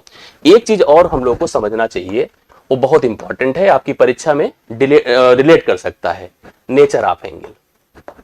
जब हम कोण बनाना शुरू करते, भैया ध्यान से खूब सुनिए, सुनते जाइएगा मेरी बातों को। मेरे पास एक रेखा रही होगी सबसे पहले जिसका नाम ए बी था, ठीक है। एक रेखा रही होगी, ए बी रहा होगा। एक दूसरी रेखा थी जो रेड कलर से, देखो इसी के ऊपर आकर पड़ गई, ए सी। एक तरीका था कि हम कोण को इधर मूव कराएं, रेखा को जो अपनी रेड कलर वाली है ऐसे ऐसे ऐसे मूव कराएं। घड़ी अपनी उठा के देखिए, तो घड़ी में आपकी जो सुई होगी सामने अगर लगी होगी तो कैसे मूव कर रही है? ऐसे ऐसे, मतलब घड़ी हमारी इधर मूव करती है, बट ये रेखा हमारी इधर जा रही है। इसको कहते हैं एंटी क्लॉकवाइज। एंटी क्लॉकवाइज अर्थात घड़ी की दिशा के विपरीत चलती है। जब घड़ी की दिशा के विपरीत जाती है तो जो कोण हमारा होता है वो पॉजिटिव होता है। बट कभी कभी यही रेखा जो रेड कलर वाली है इधर मूव करना शुरू करती है, यह क्लॉकवाइज होता है। इसको कहते हैं क्लॉकवाइज। क्लॉकवाइज जब भी कभी एंगल जनरेट होगा तो कोण हमारा क्या होगा भाई? नेगेटिव होगा। इसको आपको दिमाग में रखना है कि कोण कब पॉजिटिव बनता है, कब नेगेटिव बनता है। तो आप कह सकते हैं कोण वामावर्त, देखो दो होता है, दक्षिणावर्त, वामावर्त, अर्थात एंटी क्लॉकवाइज, क्लॉकवाइज। जब भी एंटी क्लॉकवाइज मूवमेंट होगा तो उस समय कोण हमेशा पॉजिटिव बनता है, और जब क्लॉकवाइज मूवमेंट होगा तो उस समय कोण हमेशा कोण हमेशा नेगेटिव बनता है। ये आपके मन में होना चाहिए, ये तैयार होना चाहिए, क्योंकि इस पर भी एक लाइन से प्रश्न पूछा जा सकता है। तो ये कंफर्म हो गया है, क्लॉकवाइज में नेगेटिव और एंटी क्लॉकवाइज में वेरी गुड पॉजिटिव। ये चीजें आपको दिमाग पे रखनी। मैंने यही चीजें अभी तक पढ़ाई है जो यहाँ पर ऑलरेडी लिखा हुआ है, देख लीजिए आप लोग। कोण के प्रकार में न्यून कोण था, सम कोण था, अधिक कोण था, सरल या ऋजु कोण था, बृहद कोण रिफ्लेक्स एंगल था, ठीक है, जिसको आसन्न भी कहते हैं, संपूर्ण कोण था, आसन्न कोण एडजेसेंट एंगल होता है, एडजेसेंट होता है। वहां पर जब मैंने रिफ्लेक्स लिखा था भैया उसको याद रखिएगा, और रिफ्लेक्स आपका बृहद कोण होता है। अब हम कुछ कोणों के अलग अलग नेचर हैं जिनको भी आपको हम समझाना चाहेंगे, उसको भी आप लोग देख लीजिएगा क्या होता है। जैसे अभी एक भाई साहब ने डिस्कस किया था, सर ये आसन्न होता है, बिल्कुल सही बात है। ये थोड़ा थोड़ा इनके बारे में समझ लीजिए फिर समझिएगा। देखिए न्यून कोण ऐसे बना, यह न्यून है। आपने देखा था कि यहां पर थीटा क्या था? 0 से बड़ा था और 90 से छोटा था। फिर समकोण आपने देखा कि थीटा 90 डिग्री के बराबर था। रेखाएं ऐसी बनती हैं, इसलिए मैं आपको दिखा दे रहा हूं। अधिक आपने देखा था कि हमारा कोण कुछ ऐसे डेवलप हो जाता है। यहां पर थीटा आपने नोटिस किया होगा 90 से बड़ा था, 180 से छोटा था, ठीक है। फिर देखो सरल रेखा पर बना कोण जो होता है वो आपने नोटिस कर लिया 180 डिग्री होता है, थीटा बराबर 180 होता है। बृहद कोण जो रिफ्लेक्स था भाई उसको बृहद याद रखिएगा। तो बृहद कोण आपका जो है, जो हमने कहा था कि थीटा हमारा 180 से बड़ा होता है, 360 से छोटा होता है, तो बृहद कोण होता है। संपूर्ण कोण मैंने कहा था कंप्लीट एंगल 360 होता है, ये 360 होता है, याद रखते जाइएगा इस चीज को। आसन्न कोण याद रखिएगा, जब कभी कुछ कोणों के जो शीर्ष बिंदु है, वर्टेक्स है, अगर वो वर्टेक्स कॉमन है, इस कोण को हम लोग आसन्न कोण कहते हैं। जो एक ही शीर्ष बिंदु से होकर गुजरते हैं उन्हें हम एडजेसेंट एंगल अर्थात आसन्न कोण कह सकते हैं। ठीक है, याद रखिएगा, ये वर्टेक्स कॉमन वर्टेक्स पर डेवलप होता है और इसे हम आसन्न कोण कहते हैं। कुछ और चीजें, शीर्षाभिमुख को मैंने आपको समझा दिया था। जब दो रेखाएं एक दूसरे को प्रतिच्छेद करती हैं तो विपरीत कोण आपके जो होते हैं वो वर्टिकली अपोजिट होते हैं, शीर्षाभिमुख होते हैं, और शीर्षाभिमुख सदैव समान होते हैं, मतलब यह इसके बराबर होगा और यह इसके बराबर होगा। अगला देखिए, रेखीय युग्म मैंने बता दिया था, कोई भी रेखा के किसी बिंदु पर अगर कोई सरल रेखा आकर कोई कोण बनाती है तो उसको हम रेखीय युग्म कहते हैं। और यहां पर अगर अल्फा है, यहां पर बीटा है, तो भैया अल्फा प्लस बीटा हमेशा 180 डिग्री बनता है। अगर इस सरल रेखा पर दो रेखाएं आकर गुजरती हैं, ध्यान दीजिएगा, सरल रेखा पर, तब भी ध्यान दीजिएगा जितने कोण बनेंगे उनका जोड़ हमेशा 180 डिग्री के बराबर ही होगा। अगर और भी बनते हैं ऐसे, ये देखिए, एक ही बिंदु पर तो जितने कोण बनेंगे इस सब का जोड़ 180 अंश के बराबर ही रहेगा, 180 अंश से कम ज्यादा नहीं हो सकता है। अब देखिए अगला शब्द हमारे सामने जो है कॉम्प्लीमेंट्री एंगल। एक शब्द आपने सुना होगा, मैं इसको ऐसे समझा देता हूं, कॉम्प्लीमेंट्री एंगल। इसको हिंदी में हम कहते हैं कोटि पूरक कोण। कोटि पूरक कोण आपने सुना होगा, दो शब्द अपने जनरल लाइफ में। एक बच्चों का आता है कॉम्प्लान ना, Complan that completes the nutrients in the body of a child. बच्चा खाना नहीं खा पाता तो उसको कॉम्प्लान देते हैं, कहते हैं ना कि ऐसे न्यूट्रिएंट्स होते हैं जो शरीर में सभी पोषक तत्व दे देते हैं, जो हमें कंप्लीट करे, हमारा कॉम्प्लीमेंट्री है। अंग्रेजी पहले होती थी, कॉम्प्लीमेंट्री सप्लीमेंट्री आता था, दो किताबें, सप्लीमेंट होता था, फूड सप्लीमेंट कहते हैं ना कि हमारे जो फ्रूट्स हैं, मिल्क है, that is the food supplement, और फूड की रिक्वायरमेंट्स को, जो फूड की जरूरतें होती है हमारी बॉडी में, पूरा करती हैं। ऐसे कोणों को लेकर के भी दो टारगेट होता है। एक टारगेट होता है 90 डिग्री, एक कभी जब कोण जो है 90 को टारगेट बना लेते हैं तो जितनी कमी उनके अंदर 90 को लेकर के होती है वही उनका कॉम्प्लीमेंट होता है ना। जैसे आपको मान लो रिसर्च करना है, आपको नेट क्वालिफाई करना है, तो कैसे करेंगे आप? मान लो अभी ग्रेजुएशन में तो आपको पोस्ट ग्रेजुएशन होना होगा, मतलब आपको डॉक्टरेट करनी है, रिसर्च पीएचडी करनी है, तो आपको नेट क्वालिफाई करना पड़ेगा। तो अभी आप ग्रेजुएशन में है तो आपको पोस्ट ग्रेजुएशन, फिर नेट यूजीसी का पेपर होता है, तो जो जो अभी बचा है वही आपका कॉम्प्लीमेंट है। आप अपनी जर्नी में जितना कुछ अभी पा लिए हैं उसको छोड़ दीजिए, जो अभी आपके रास्ते में आपको आवश्यकता है वही आपका कॉम्प्लीमेंट है। तो कभी कोई कोण अगर मान लो 30 डिग्री दिया है, उसे 90 पहुंचाना है तो 60 डिग्री उसका कॉम्प्लीमेंट होगा। 40 डिग्री दिया है तो 50 डिग्री उसका कॉम्प्लीमेंट होगा, कॉम्प्लीमेंट्री एंगल होगा। 10 डिग्री दिया है तो 80 डिग्री उसका कॉम्प्लीमेंट होगा। इसी प्रकार से अगर थीटा दिया है तो 90 डिग्री माइनस थीटा उसका कॉम्प्लीमेंट होगा। दो कोण अगर जुड़ करके 90 डिग्री के बराबर होते हैं तो they are the complement to each other, वे एक दूसरे के कोटि पूरक कोण कहलाते हैं। Both are the complement to each other, यह इसका कॉम्प्लीमेंट है, दोनों एक दूसरे के कॉम्प्लीमेंट होते हैं। 1 डिग्री है तो 70 कितना हो जाएगा, 89 डिग्री उसका कॉम्प्लीमेंट होगा, जुड़ करके 90 हो जाए तो कॉम्प्लीमेंट्री होता है। बातें समझ में आ रही होंगी। इसी तरह से दूसरा होता है संपूरक। क्या होता है भैया? संपूरक। अब संपूरक को भी समझ लीजिएगा, जिसको सप्लीमेंट्री कहते हैं। अब सप्लीमेंट्री के लिए उसी तरह से है कि जैसे हमने टारगेट अभी 90 को बनाया था, उसी प्रकार से 180 डिग्री भी हमारा टारगेट होता है। जैसे मैंने कहा कि हम मान लो अभी 70 डिग्री तो 110 डिग्री हमारा सप्लीमेंट होगा, जुड़ करके 180 हो जाए। 100 डिग्री है तो 80 डिग्री हमारा सप्लीमेंट होगा। 50 डिग्री है तो 130 डिग्री हमारा सप्लीमेंट होगा। 10 डिग्री है तो 170 डिग्री हमारा सप्लीमेंट होगा। इसी प्रकार से मैं कहूं थीटा है तो 90 degree minus theta, sorry 180 degree minus theta हमारा सप्लीमेंट होगा। अर्थात हम दो जो लोग मिल करके 180 अंश बन जाएं तो वही एक दूसरे के सप्लीमेंट कहलाएंगे, एक दूसरे के संपूरक कोण कहलाएंगे। ये आइडिया होगा आप लोगों के पास कि दो कोण जब जुड़ जाते हैं तो एक दूसरे के साथ तो वो मिल करके एक दूसरे का सप्लीमेंट अर्थात संपूरक कोण कहलाते हैं। अब एक सबसे इंपॉर्टेंट कॉन्सेप्ट हम लोगों को जो सबसे ज्यादा पढ़ना है, जरूरी है, वो ये है।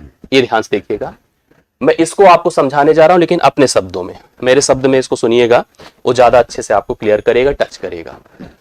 हमने कहा कि when a straight line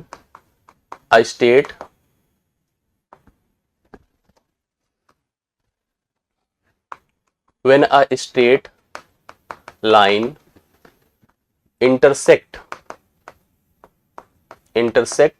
to parallel line, parallel lines, अर्थात दो समांतर रेखाओं को जब एक तिर्यक सरल रेखा प्रतिच्छेद करे, दो समांतर रेखाओं को जब, इस सबसे इंपॉर्टेंट है, दो समांतर रेखाओं को जब एक तिर्यक सरल रेखा प्रतिच्छेद करे तो क्या होता है।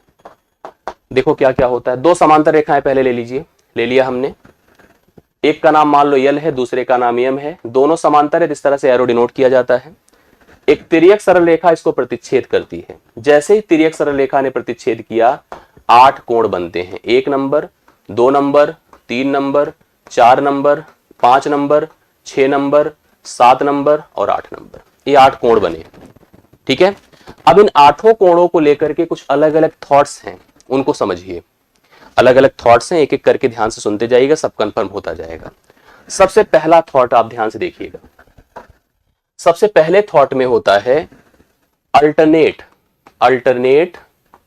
इंटीरियर। अल्टरनेट इंटीरियर मतलब एकांतर अंतःकोण, एकांतर अंतःकोण समान होंगे। एकांतर अंतःकोण क्या होंगे, समान होंगे। अब सोचो एकांतर अंतःकोण कौन है। जैसे जब दो किसी समांतर रेखाओं को एक तिर्यक रेखा प्रतिच्छेद करे, उस समय हमने कहा एकांतर अंतःकोण बराबर होंगे। अंतः में भी एकांतर, जैसे कि 3 जो है 5 के एकांतर होगी, 4 जो है 6 के एकांतर होगी, तो हम लिखेंगे कोण 3 बराबर कोण 5 है और कोण 4 बराबर कोण 6 होगा। मतलब यह 3 जो है 5 के बराबर हो जाएगा, 4 जो है 6 के बराबर हो जाएगा। एकांतर अंतःकोण यहां पर समान होंगे। कब? जब दो समांतर रेखाओं को एक तिर्यक सरल रेखा प्रतिच्छेद करे। दूसरा, इसी में आप एक एक करके समझिएगा, सब कंफर्म हो जाएगा। दूसरा, एकांतर बाह्य कोण भी समान होंगे। एकांतर बाह्य कोण भी समान होंगे। अब एकांतर बाह्य कोण देखिए कौन कौन से होते हैं। एकांतर बाह्य कोण भी क्या होंगे, समान होंगे। चलिए एकांतर बाह्य कोण बताइए कौन कौन से हो जाएंगे। जैसे 2 जो है ना, 2 जो है 8 के साथ होगा, कोण 2 बराबर कोण 8 हो जाएगा। कोण 1 जो है कोण 7 के साथ हो जाएगा। देखिए एकांतर जैसे अंतः था 3 5 के साथ, 4 6 के साथ, एकांतर बाह्य मतलब 1 के अंतर पर 2 8 के साथ और 1 7 के साथ बराबर हो जाएगा। इसको नोट कर लीजिएगा आप लोग, जो जो मैं कराता जा रहा हूं, बाकी मैं पॉइंट आपको बता दूंगा। एकांतर अंतः भी बराबर होंगे, एकांतर बाह्य भी बराबर होंगे। तीसरा पॉइंट नोट करिएगा, करेस्पॉन्डिंग एंगल। करेस्पॉन्डिंग एंगल मतलब होता है संगत कोण। संगत कोण भी क्या होंगे, समान होंगे। अब संगत किसको कहते हैं बताइए? जो आपके संगत होता है ना, कि जैसे जो हमारे पैरेलल, हमारे रिस्पेक्ट में होता है, हमारे रिगार्ड में होता है। जैसे मान लो कि हम जैसे जिस पोजीशन पर खड़े होते हैं, अगला व्यक्ति भी उसी पोजीशन पे खड़ा हो, तो that is the corresponding with me, वो हमारे साथ है। जैसे आप ऐसे सोचिए, आपको यह रेखा दिख रही यल, यल के ऊपरी भाग में जो कोण है, यम के भी ऊपरी भाग में कोण के संगत होंगे और एक तरफ होंगे। जैसे हम इस रूम में खड़े हैं, हमारे पैरेलल बगल एक रूम है, उसमें जो हमारे समांतर खड़े हैं, समकक्ष खड़े हैं, वो हमारे समांतर हैं। जैसे देखो, एक जो है इस रेखा का ऊपरी भाग है, तो इसका ऊपरी भाग 5 होगा, तो 1 5 के साथ संगत होगा, कोण 1 बराबर कोण 5 हो गया। इसी तरह से निचले हिस्से में जाइए तो कोण 4 कोण 8 के साथ हो जाएगा, कोण 4 बराबर कोण 8 हो गया। 2 जो है कोण 6 के साथ हो जाएगा, कोण 2 बराबर कोण 6 हो जाएगा, और 3 जो है कोण 7 के साथ हो जाएगा, कोण 3 बराबर कोण 7 हो जाएगा। आपने देखा कि करस्पॉन्डिंग एंगल कैसे निकलता है। करस्पॉन्डिंग मतलब जो आपके साथ अलाइंड है। जैसे हम इस रेखा यल की बात करें, तो यल के ऊपरी हिस्से में 1 है, उसी के रिस्पेक्ट में यम के ऊपरी हिस्से में 5 है, तो 1 5 के बराबर हो गया। अब नीचे चले आइए, यल के निचले हिस्से में इसके रिस्पेक्ट में 4 है, तो यम के निचले हिस्से में इसके रिस्पेक्ट में 8 है, तो 4 8 के बराबर हो गया। ऐसे इसके ऊपरी हिस्से में 2 था, इसके ऊपरी हिस्से में 6 था, तो 2 6 के बराबर था, 3 7 के बराबर था। करस्पॉन्डिंग एंगल इक्वल हो गया। अगला पॉइंट नोट करिएगा, vertically opposite angle. Vertically opposite angle, vertically opposite angle मतलब शीर्षाभिमुख कोण, तो मैंने पहले भी बताया था समान होते हैं। शीर्षाभिमुख कोण क्या होंगे, समान होंगे। शीर्षाभिमुख कोण कौन कौन से होंगे देखिए, कोण 1 कोण 3 के साथ होगा, नोट करते जाइए। कोण 1 बराबर कोण 3 होगा, कोण 2 बराबर कोण 4 होगा, कोण 5 बराबर कोण 7 होगा और कोण 6 बराबर कोण 8 होगा। आप खुद ही देखिए, 1 3 के साथ, 2 4 के साथ, 5 7 के साथ, 6 8 के साथ शीर्षाभिमुख कोण बराबर हो गए। और अगला देखिएगा 5वां नंबर, को इंटीरियर, बहुत इंपॉर्टेंट है ये। को इंटीरियर अंतःकोण, अंतःकोण संपूरक होंगे, मतलब जुड़ करके 180 बनाएंगे। अंतःकोण 180 डिग्री बन जाते हैं जुड़ करके। अंतः कौन कौन होगा देखिए, अंतः मतलब एक सेगमेंट में, जैसे अगर इस लाइन के इस पक्ष में चलिए तो अंतः में 3 और 6 है, तो मैं लिखूंगा कोण 3 प्लस कोण 6 बराबर 180 डिग्री। और इस लाइन के इस पक्ष में अंतः में 4 और 5 है, तो कोण 4 प्लस कोण 5 बराबर 180 डिग्री। तो ये बहुत इंपॉर्टेंट है कि अंतः कोण आपके क्या होते हैं, संपूरक होते हैं, मतलब 180 डिग्री उन दोनों कोणों का जोड़ होता है। क्लियर है? पूरक और कोटि पूरक जनरली होता क्या है सौरभ, ध्यान दीजिएगा कि जब भी कभी पूरक शब्द आता है ना तो कोटि पूरक को ही एक्सप्लेन किया जाता है। हालांकि लिखने के लिए जरूरी होता है कि कोटि पूरक लिखा जाए, लेकिन जब पूरक केवल लिख कर आएगा तो आप कोटि पूरक के हिसाब से प्रश्न हल करिएगा। ये हो गया। लास्ट इसमें देख लीजिएगा, जितने भी लीनियर पेयर हैं, जितने भी लीनियर पेयर हैं, लीनियर पेयर अर्थात रेखीय युग्म, रेखीय युग्म क्या होंगे, संपूरक होंगे। जितने भी रेखीय युग्म होंगे वो सभी आपके संपूरक होंगे। पहले देखिए कौन कौन से रेखीय युग्म हैं। भैया रेखीय युग्म बहुत सारे हैं इसमें। 1 2 के साथ अगर इस पॉइंट को सोचिए तो कोण 1 प्लस कोण 2, कोण 2 प्लस कोण 3, कोण 2 प्लस कोण 3, कोण 3 प्लस कोण, ये भी देखिए 180 है, ये भी 180 है, कोण 3 प्लस कोण 4, ठीक है, और कोण 1 प्लस कोण 4, ये भी 180 है और ये भी 180 है। इसी क्रम में 5 प्लस 6 ये भी 180 होगा, 6 प्लस 7 180 होगा, 7 प्लस 8 180 होगा, 5 प्लस 8 भी 180 होगा। जैसे ऊपर का भाग मैंने 1 प्लस 2, 2 प्लस 3, 3 प्लस 4, 4 प्लस 1 180 अलग अलग बनाया है, उसी प्रकार से 5 प्लस 6, 6 प्लस 7, 7 प्लस 8 और 5 प्लस 8 भी 180 अंश होगा। ये कुल 6 पॉइंट होते हैं। कब? जब दो रेखाएं समांतर हैं, उनको एक सरल तिर्यक रेखा प्रतिच्छेद करती है। तो इन फैक्ट को जरूर और मोस्ट इंपॉर्टेंट मान करके तैयार कर लीजिएगा। आई होप आपको क्लियर होगा। एक बार कंफर्म बता दें, अगर कुछ समझ में आया हो, समझ में आ रहा है तो मुझे बताइए, और अगर अच्छा लगा हो तो वीडियो को लाइक भी करिएगा, ठीक है। आ रहा हो तो जरूर बताइएगा। फिर हम इसका उपयोग करते हुए अब हम प्रश्नों पर चलेंगे। जितना मैंने बताया है इसको खूब ध्यान से आपको पढ़ने की जरूरत है। आपको यह सीट प्रॉपर वे में मिल जाएगी। इसके आगे का आप लोग लिख लीजिए, क्योंकि यहाँ स्पेस नहीं बन रहा है तो मैं नहीं लिख देता इसको, ठीक। अब आगे देखिए, इन्हीं चीजों को यहाँ पर पॉइंट किया गया था। कौन कौन से कोण बनते हैं, संगत बनता है, एकांतर बनता है, बहिष्कोण बनता है। अंतर मैंने बताया था, एकांतर कोण समान होते हैं। आपने देखिए ऐसे बनाया था, दो रेखाएं थी समांतर। ये देखिए यहाँ पे थोड़ा सा क्लियर हो जाएगा, यह इसके बराबर होगा और यह जो है इसके बराबर होगा। ये देखिए बराबर वाला सिंबल मैंने बना दिया। शीर्षाभिमुख कोण मैंने बता दिया था, ये देखो ऐसे बना था। यह इसके बराबर है तो यह इसके बराबर है, इसी तरह से यह इसके बराबर है तो यह इसके बराबर है। शीर्षाभिमुख हो गया। संगत कोण समान होते हैं, मैंने आपको बताया कैसे। एक रेखा ऐसे प्रतिच्छेद कर रही है, यह इसके बराबर है, ठीक है, तो यह जो है इसके बराबर होगा। इसी तरह से अगर यह जो है इसके बराबर है तो यह वाला भाग इसके बराबर होगा। ये संगत कोण हो गया। आगे देखिएगा, अंतःकोण समान नहीं होते, अंतःकोण संपूरक होते हैं। संपूरक मतलब जुड़ करके 180 डिग्री होते हैं। जैसे मैंने आपको बताया, इस तरह से एक रेखा ऐसे प्रतिच्छेद कर रही है, यह कोण और यह कोण, मान लो यह A है या B है, तो A प्लस B 180 होगा। इधर अगर मान लो C है, इधर D है, तो C प्लस D भी 180 होगा। कन्फर्म हो गई बातें? आगे देखिए, रेखीय युग्म 180 के बराबर होते हैं, तो आपने कन्फर्म कर ही लिया था। कैसे? आपने अभी यही डिस्कस किया था कि यह इसके साथ 180 बनाएगा, यह इसके साथ 180 बनाएगा, यह इसके साथ बनाएगा, मतलब प्रत्येक एक दूसरे के साथ 180 अंश बनाएंगे, जैसे अभी हम लोगों ने चर्चा किया था। कोई भी लीनियर पेयर बनेगा तो आपका जुड़ करके 180 अंश बना ही रहा है, ये आप कंफर्म करिएगा। अब हम आते हैं प्रश्नों पर। इतना कंफर्म हो गया तो अब हम करते हैं प्रैक्टिस, और प्रैक्टिस में लगेगा कम से कम आधा घंटा, जहां तक मुझे उम्मीद है कम तो नहीं लगना चाहिए। शुरू कर रहा हूं। पहला प्रश्न बताइए, एक बिंदु से कितनी सरल रेखाएं गुजर सकती हैं? एक बिंदु है, कितनी सरल रेखाएं, फटाफट कमेंट करके बताइए। एक बिंदु से कितनी सरल रेखाएं गुजर सकती हैं? ये बना दिया मैंने, बोलिए कितनी? आप क्या कहोगे? अनंत। एक बिंदु से कितनी सरल रेखाएं? अनंत सरल रेखाएं। कंफर्म है? एक बिंदु से अनंत सरल रेखाएं गुजर सकती हैं, तो डी ऑप्शन इस प्रश्न का उत्तर होगा। यस। अगला क्वेश्चन देखिएगा, दो बिंदुओं से कितनी सरल रेखाएं गुजरती हैं? जैसे आप इसने कहा कि दो बिंदु हैं तो कितनी सरल रेखाएं गुजार सकते हैं? रेखाएं तो मैंने कहा अनंत होंगी, बट सरल रेखाएं बताइए कितनी होंगी? सरल रेखाएं केवल एक होंगी। उत्तर आप क्या बताओगे?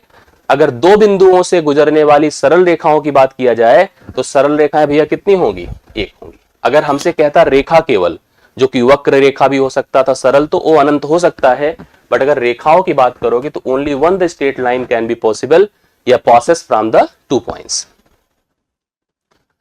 समांतर रेखाओं के बीच की दूरी क्या होती है? प्लीज बताइए।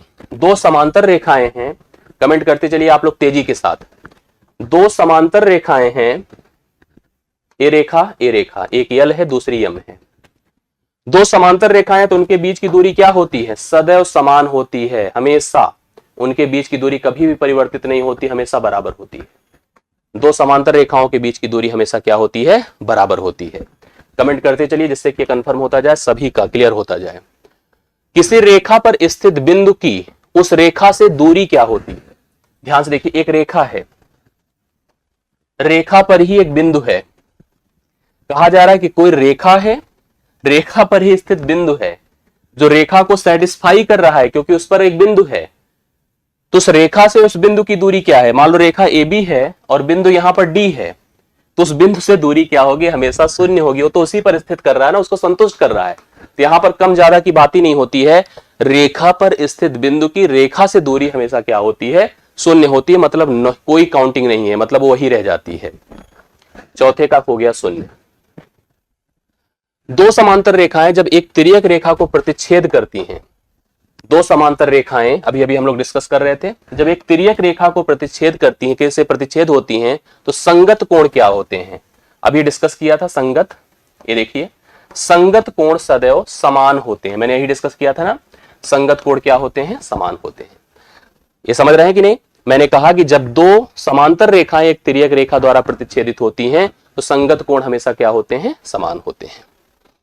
अगला देखिएगा, एक ही धरातल पर, बहुत बढ़िया देखिए प्रश्न आपके सामने बोर्ड पर बनकर आ रहा है, अगर आप लोग पढ़ पाए समझ पाए तो बताइएगा। एक ही धरातल में समांतर रेखाओं के संबंध में निम्नलिखित कथनों पर विचार करिए।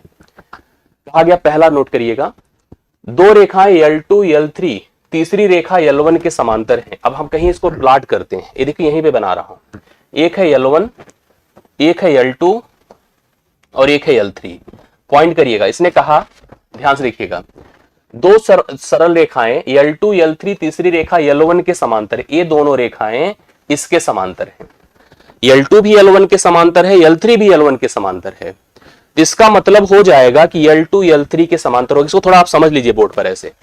कभी भी नोटिस करिएगा, अगर मान लो हमारे पास एक रेखा है L1, दूसरी रेखा है L2, तीसरी रेखा है L3, हमसे अगर कहा जाए if L1 parallel to L3 और L1 पैरेलल टू L2, मेरे से L1 को टारगेट किया गया, कहा गया यह इसके भी समांतर है और इसके भी समांतर है, तो कंफर्म हो गया कि जब L1 L3 के भी समांतर है, L1 L2 के भी समांतर है, तो L2 भी L3 के समांतर हो जाएगी।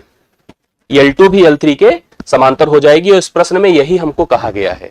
अगर L2 L3 के समांतर है, L2 और L3 L1 के समांतर हैं, तो L2 और L3 भी समांतर ही होंगे। बिल्कुल सही बात है।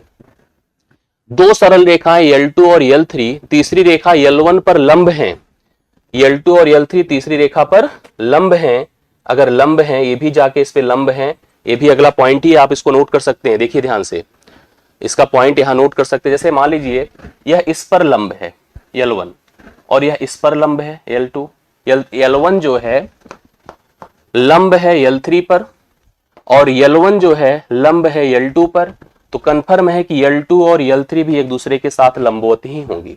तो कंफर्म हो गया कि L2 लंब होगा L3 पर, अर्थात एक दूसरे की लंबवत ही होंगी। जैसे समांतर की बात हो गई उसी तरह से लंबवत की बात हो गई, तो ये भी आपका सही हो जाएगा। तीसरा देखिएगा, यदि L1 L2 के बीच न्यून कोण L1 L3 के बीच के न्यून कोण के बराबर है, अगर मान लो कोई रेखा ऐसे गुजरती है और न्यून कोण बराबर होते हैं, तो L2 और L3 के भी परस्पर समांतर होगी। ये भी सही है, मतलब ये तीन के तीनों सही हैं।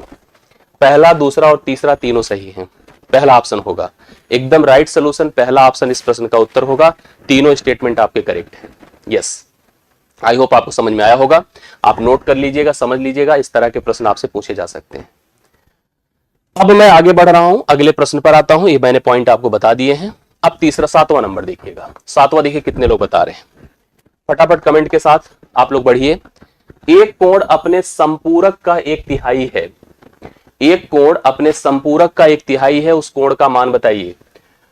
एक कोण थीटा है और उसका संपूरक होता है 180 डिग्री माइनस थीटा। कह रहा यह जो है इसका एक तिहाई है, 1:3 का अनुपात होगा। दो कोण अगर संपूरक होते हैं तो उनका जोड़ क्या होता है, 180 अंश होता है जुड़ करके। मतलब इन दोनों कोणों का जोड़ कितना होना चाहिए, 180। अगर हमें कोणों का अनुपात पता है, अगर हमें कोणों का अनुपात पता है, कोणों का योग पता है, तो हम प्रत्येक कोण को आराम से निकाल सकते हैं। तो अनुपाती पदों को ऐसी दशा में जोड़ दिया करिए। 4 बराबर 180 कर दीजिए, 1 बराबर 45 हो जाएगा। मतलब हमसे वही कोण तो पूछा था, इसका मान क्या होगा, 45 डिग्री हो जाएगा, जो अपने संपूरक का एक तिहाई है। 45 डिग्री का संपूरक 135 होगा और यह इसका एक तिहाई है। मैंने ऐसे बताया, देखिए जब कोई कोण और दूसरे कोण का संबंध हमें अनुपात में पता है, उन कोणों का जोड़ संपूरक के हिसाब से 180 पता है। कभी भी अगर अनुपात पता हो और उनके योग पता हो, तो हम प्रत्येक मान को बराबर बता सकते हैं। कैसे, अनुपाती पदों का योग कर लिया करिए। कर दिया मैंने, 1 और 3 का जोड़ 4 होता है। 4 की तुलना 180 से किया तो 1 बराबर 45, वही कोण हमसे पूछा था, 45 हमारे इस प्रश्न का हल हो गया। दो संपूरक कोणों का अनुपात, इसमें तो ऐसे स्टेटमेंट भी नहीं दिया बल्कि अनुपात दे दिया। अब इसका तो उत्तर आपको बताना चाहिए तुरंत। 5:13 है। दो संपूरक कोणों का अनुपात 5:13 है। छोटे कोण का मान बताओ। योग क्या होता है बताइए, संपूरक में 180 होता है। योग क्या होता है भैया, 180। अनुपाती पदों का जोड़ क्या होगा, 18। 18 बराबर क्या होगा, 180। 1 बराबर क्या होगा, 10। छोटा कोण पूछा जो कि 5 से रिप्रेजेंटेड है, तो 5 बराबर 50। 5 बराबर 50 डिग्री होगा, जो बी ऑप्शन में है। अगर यहीं पर बड़ा पूछा होता तो क्या हो जाता, 130। छोटा पूछा है तो छोटा 50 डिग्री होगा। राइट सोल्यूशन आपने नोटिस कर लिया। तो 8वें प्रश्न का उत्तर हो गया है 50 डिग्री, जो कि ऑप्शन नंबर बी में लिखा हुआ है। तो करेक्ट आंसर आपके सामने 50 डिग्री है। अगला देखिएगा, दो पूरक कोण। पूरक जब भी लिखा जाएगा तो कोटि पूरक मानिएगा। अभी एक लोगों ने प्रश्न हमसे पूछा था कि सर पूरक और कोटि पूरक में फर्क। हमने कहा पूरक ही कोटि पूरक है, उसी को एक्सप्लेन किया जाता है उसके माध्यम से। क्या लिखा है पढ़िए, तो पूरक कोण आपस में यदि समान है तो प्रत्येक का मान बताओ क्या होगा। क्या होगा बताइए फटाफट। दो पूरक कोण अगर समान है, मतलब थीटा मतलब दोनों अगर सेम हैं, तो दोनों का जोड़ क्या हो, 90 डिग्री। अर्थात 2 थीटा बराबर 90 डिग्री और थीटा बराबर 45 डिग्री। मतलब दोनों अलग अलग 45 और 45 होंगे। आप ऐसे भी कह सकते थे कि 1:1 हो और 1 जोड़ करके 2 बराबर 90, तो एक का मान आपका 45 हो जाएगा। दो कोण अगर पूरक हैं और समान हैं तो वो 45 होंगे, और अगर वो संपूरक है, समान है, तो बताइए क्या होगा। इसी तरह से अगर वो संपूरक होते और समान होते, संपूरक होते और समान होते, तो क्या होते, 90 डिग्री हो जाते। प्रत्येक 90 हो जाते, क्योंकि 90 का जोड़ दोनों मिलकर के 180 होता है। आई होप दोनों समझ में आया होगा आपको। 9वें प्रश्न का उत्तर फिलहाल आपका 45 है, जो कि डी ऑप्शन में आपको दिया गया है। क्लियर। अगला देखिएगा, एक कोण का मान उसके कोटि पूरक कोण से 20 डिग्री कम है।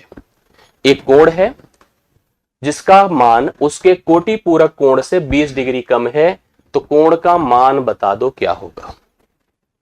कोण का मान क्या होगा, चलो ये दूसरा क्या होगा, 90 डिग्री माइनस थीटा। मतलब एक अगर थीटा है तो दूसरा 90 डिग्री माइनस थीटा है। आप इसको चाहे स्टेटमेंट बना के कर लो, चाहे ऑप्शन से कर लो, कोई दिक्कत नहीं, दोनों का सेंस हो जाता है। कोण का मान उसके कोटि पूरक से 20 डिग्री कम है, क्या होगा बताओ, बताइए फटाफट आप लोग कंफर्म करिए। हाँ, कोण का मान उसके कोटि पूरक से 20 डिग्री कम है, कितना आ रहा है, सी ऑप्शन, लोग 70 बता रहे हैं। मैं देखिए दोनों तरह से आपको समझा देता हूं, कंफर्म आपको होने चाहिए, दोनों होना चाहिए। जैसे आप देखिए, हमने कहा कि अगर हमने एक थीटा ले लिया तो दूसरा हमने 90 डिग्री माइनस थीटा ले लिया। अब कह रहा है यह 20 डिग्री कम है, अगर हम इसमें 20 डिग्री जोड़ देते हैं तो दोनों बराबर हो जाएंगे। ठीक है, दोनों क्या हो जाएंगे, बराबर हो जाएंगे। इसको अगर इधर कर देते हैं तो 2 थीटा हो जाएगा, इधर कर दे 70 हो जाएगा, थीटा बराबर क्या हो जाएगा, 35 डिग्री। अब एक 35 हो गया तो दूसरा क्या होगा बताइए, कितना उत्तर आ रहा है, 70। अब देखिए यहां पर अगर जैसे हम लोग सोचते कि अगर हम लोग ऐसे दो कोण ले लेते, एक 35 ले लिया तो दूसरा कितना हो जाएगा, दूसरा इसका हो जाएगा 45 ना। इससे मत करिए, फालतू में क्यों कंफ्यूज होंगे आप लोग, फालतू में ऐसे सोचने की जरूरत ही नहीं है। ऐसे सोच लीजिए, अगर 35 है तो अगला क्या होगा 45, क्या इन दोनों के बीच 20 का अंतर है, नहीं। 40 है तो दूसरा 50, क्या 20 का अंतर है, नहीं। 70 है तो क्या होगा बताइए 20, 70 है तो 20, क्या 20 का अंतर है, नहीं। अब यहां पर अगर 50 है, ए गलत लिखा हूं मैं, यहां 55 होगा, वो सही कर रहा था मैं, 55 होगा। इन दोनों के बीच 20 डिग्री का अंतर है, 35 ही आएगा, 70 नहीं आएगा। 70 से कैसे हो पाएगा, 70 से क्यों बता रहे हैं आप लोग, जैसे मैं जो स्टेटमेंट किया था एकदम सही किया था। अगर हम इसको थीटा मान रहे थे, इसको 90 डिग्री माइनस थीटा मान रहे थे, हमने कहा 20 डिग्री का है तो रहा है ना, कोण का मान उसके कोटि पूरक से 20 कम है, तो अगर हम इसमें 20 जोड़ देते हैं तो यह 90 माइनस थीटा होगा कि नहीं होगा। इसको इधर लाइए 2 थीटा, उधर करिए 70, तो थीटा बराबर कितना हुआ 35। एक 35 हुआ तो दूसरा क्या होगा 55 होगा, 50 30 80 90 होना चाहिए। अब अंतर देखिए 20 का है कि नहीं है, उत्तर भैया 35 ही होगा, हम 45 क्यों लिखेंगे उसमें।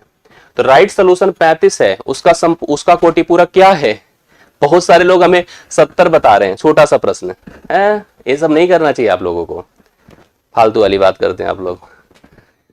35 है तो 55 होगा, दूसरा कोटि पूरक, दोनों के बीच का डिफरेंस 20 होगा। 70 कैसे, 70 में आप सोचो अगर 70 है तो दूसरा 20 होता और इनका अंतर 50 है, पहला ऑप्शन 35 होगा राइट सोल्यूशन।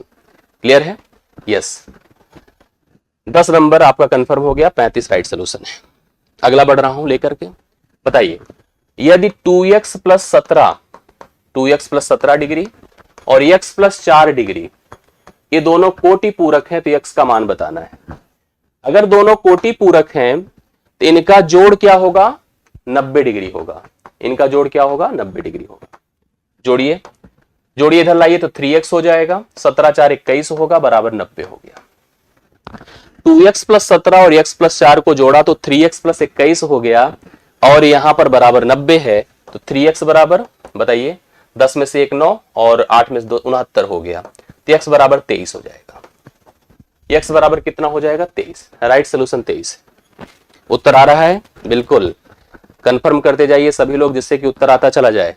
23 डिग्री 11वें प्रश्न का राइट सोल्यूशन है, यस। अब देखो अगला लिखा है 5y प्लस 62 डिग्री प्लस, देखो अगला क्या है 22 डिग्री प्लस y, अगर संपूरक हैं तो 2y का मान पूछा है, ध्यान दीजिएगा।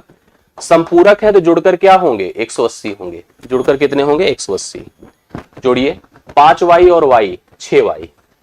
ये भी याद रखिएगा केबीएस में एक प्रश्न आता है जिसमें दो बीजगणितीय समीकरण रहेंगे, मैं उसको पढ़ाऊंगा अभी। बीजगणितीय, उनको जोड़ना, उनको घटाना, उनका गुणा, मतलब लाइक टर्म्स को लाइक से जोड़ना, लाइक से कैसे घटाया जाता है, गुणा किया, ये भी बहुत इंपॉर्टेंट है, आपके यहाँ पूछा जाता है। 5y और y 6y होगा, इन दोनों को जोड़िए 2 2 4 6 2 8 84 बराबर 180 डिग्री हो जाएगा। तो 6y बराबर घटाइए तो 96 आएगा ना, हाँ 9 8 17 ठीक है 96 हुआ। y बराबर 16 छके 96, y का मान तो 16 है बट उत्तर क्या पूछा है 2y, तो 2y बराबर 2 गुणे 16, 2 गुणे 16 कितना होता है भाई 32। 16 तो नहीं लगा रहे आप लोग, बी ऑप्शन है 16 नहीं होगा, 16 होता y का मान, हमसे क्या पूछा है 2i, 2i मतलब 32 है, राइट सोल्यूशन इसका बी ऑप्शन होगा 32, आप लोग लगाइएगा। 12वें का 32 हो गया, 12वें का क्या हो गया 32 हो गया। अगला क्वेश्चन देखिएगा, इसको फटाफट बता दें तेजी के साथ कमेंट करके। हमारे पास एक सीधी सरल रेखा है, एक तिर्यक रेखा इस पर गुजरी है, एक बिंदु पर एक कोण 40 बनाया है, तो x का मान पूछा है, कमेंट करिए तेजी के साथ। मिलकर के दोनों 180 बनाते हैं, तो यह 40 है, तो यह कितना हो जाएगा 140। राइट सोल्यूशन आपका बी ऑप्शन है। कितना है? B option. 140 degree correct answer हो जाएगा, क्योंकि यह आपका 40 है तो अगला 140 हो जाएगा, कंफर्म है। अगला देखिए, अब इस क्वेश्चन को ध्यान से देखिएगा और करिए सभी लोग। इसको हम बड़े आराम से कर सकते हैं। ए दिया है, बी दिया है, सी दिया है। अगर हम बात ए और बी की करें तो लीनियर पेयर बना रहा है। सी कंफर्म अगर नोटिस किया जाए तो एक सरल रेखा पर कोण बना रहा है। इसने हमसे कहा कि ए, बी और सी का जो अनुपात है 1, 2 और 3 है। हमसे सबसे छोटा कोण पूछा गया है। अगर मैं आपसे इस प्रश्न में पूछूं कि तीनों का यदि अनुपात है तो सबसे छोटा कौन है? सबसे छोटा ए है। एक तरह से आपसे ए पूछा गया है, बहुत आराम से कर सकते हैं। सुनिए सभी लोग, आपको सी की तरफ जाना ही नहीं है, आप केवल ए और बी से मतलब रखिए। ए और बी भैया जुड़कर क्या होंगे बताओ? 180 होंगे। ए और बी जुड़कर क्या होंगे? 180। ए और बी का अनुपाती मान क्या है? सी का इसमें कोई रोल नहीं अगर देखा जाए तो। अगर हम चाहें तो रोल बनाए फालतू का, लेकिन कोई हमको नहीं लगता जरूरत है। जोड़िए अनुपाती पदों को, तो 3 है बराबर 180, क्योंकि लीनियर पेयर क्या बनाता है? 180। 1 बराबर 60, तो एक ही तो सबसे छोटा कोण है, ए बराबर 60 हो जाएगा। तो 60 डिग्री इस प्रश्न का राइट सोल्यूशन होगा, सबसे छोटा कोण। अब बात अगर सबसे बड़े कोण की होती तो सबसे बड़ा कोण बिना करे ही बता देता मैं, 180 डिग्री होगा। सबसे बड़े कोण की बात होती तो सी का मान डायरेक्ट 180 आप बता सकते थे, क्योंकि ये सीधा सीधा सरल रेखा पर कोण बना रहा था। इसमें आपको कुछ करने की और आवश्यकता ही नहीं थी, सीधा सीधा वो 180 डिग्री आपका बन जाता। फिलहाल इस प्रश्न का उत्तर 14वें का कितना है? 60 डिग्री है, जो आपने जनरल बता दिया। आप तीनों को भी जोड़ लेते, अगर मान लो कोई कहता है कि सर तीनों अनुपात दिया, तीनों को जोड़िए, तो तीनों को जोड़ेंगे तो कंपेयर किससे करेंगे पता है? 360 से। तब कंप्लीट एंगल को नोटिस किया जाता, तब भी उत्तर वही आता, फर्क किसी में कुछ नहीं होता। 15वां नंबर देखिए और कमेंट करके बताइए। 15वां नंबर क्या है? दिए गए चित्र में दो समांतर रेखाएं हैं, एक रेखा यल है, एक रेखा यम है। आप ऐसे नाम कर दीजिए, दिख रहा है बोर्ड पर? यस। दो समांतर रेखाओं को काटती एक तिर्यक रेखा भी गुजर रही है। देखो एक रेखा भी गुजर रही है। कोण बने हैं, जैसे यह 1 बना है, 2 बना है, 3 बना है, 4 बना है, 5 बना है, 6 बना है। जैसे बनेगा उसी हिसाब से चलाया जाएगा। अब इसने हमसे पूछा है कि 7 बने हुए एकांतर कोण ऑप्शन के हिसाब से क्या होंगे। तो आपको जैसे हमने बताया था, एकांतर दो प्रकार के होते हैं, आंतरिक होते हैं मतलब अंतः होते हैं, और बाह्य भी होते हैं। देखिए अंतः का मतलब 3 6 के साथ, 4 5 के साथ। बाह्य का मतलब 1 8 के साथ, 2 7 के साथ। तो पहला ऑप्शन देखो, 1 8 के साथ है, 2 7 के साथ है, तो एकांतर।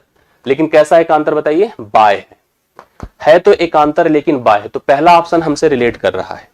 बाकियों को चेक करिए क्या वो क्यों नहीं है। कहा 1 2 7 8। अगर 1 2 की बात करो तो लीनियर पेयर है, इसको काट दीजिए। 2 6, 2 और 6 की बात करो तो संगत है, 2 और 6 को देखो तो संगत है, ते भी नहीं होगा। 1 5, 1 5 भी अगर नोटिस करो तो संगत है, ते भी नहीं होगा। तो केवल पहला ऑप्शन है जो कि एकांतर है, लेकिन एकांतर अंतः नहीं है, एकांतर बाह्य है। तो आपको इस प्रश्न का उत्तर एकांतर बाह्य के हिसाब से पहले ऑप्शन को लगाना चाहिए। 15वें का पहला ऑप्शन राइट सोल्यूशन हो जाएगा। कंफर्म है? आगे बढ़ता हूं। ये देखिए बड़ा अच्छा सा प्रश्न है, आप लोग कितने लोग इसको कंफर्टेबल होकर कर सकते हैं, ये सबसे इंपॉर्टेंट बात है। दिए गए चित्र में ये देखो एक रेखा है AB, AB है। दूसरी रेखा है CD, ये देखो CD है, CD है। तीसरी रेखा है EF, आपको EF दिख रहा होगा, EF। और चौथी रेखा है GH, GH है। और ये दो सरल समांतर रेखाएं थी, इसने ऐसे दो सरल रेखाएं खींची गई हैं। अब इसमें देखो जो जानकारियां दी है, कहा है कि जो AB है समांतर है CD के, समांतर है EF के और समांतर है GH के। मतलब यह इसके समांतर, इसके समांतर, इसके से, ये सब की सब आपस में समांतर है। ठीक है, ये सब के सब आपस में समांतर है। हमसे कहा AC का मान हमको दिया है, ध्यान से देखिएगा। AC का मान कितना है? 20 है। AC का मान 20 है। CE का मान 30 है, C का मान 30 है। EG का मान 35 है, EG का मान 35 है। और BH का मान मतलब यहां से यहां तक कंप्लीट जो आपको दिया है वो 170 दिया है। इसने हमसे पूछा है BD का मान, मतलब यहां से यहां तक। मैं इस प्रश्न को अगर ड्रा करके बताऊंगा तो ज्यादा अच्छे से बता दूंगा। 16वें नंबर को आप थोड़ा बोर्ड पे समझ लीजिए। ये देखिए, आपने नोटिस किया, देखिए प्रश्न थोड़ा क्लियर आपको दिखेगा तो आपको समझ में सब आ जाएगा। AB है, ध्यान से देखते जाइएगा, CD है, EF है और GH है, A है, सारी लाइंस। अब देखिए हमने ऐसे एक रेखा ऐसे बना दी, ऐसे रेखा बना दी।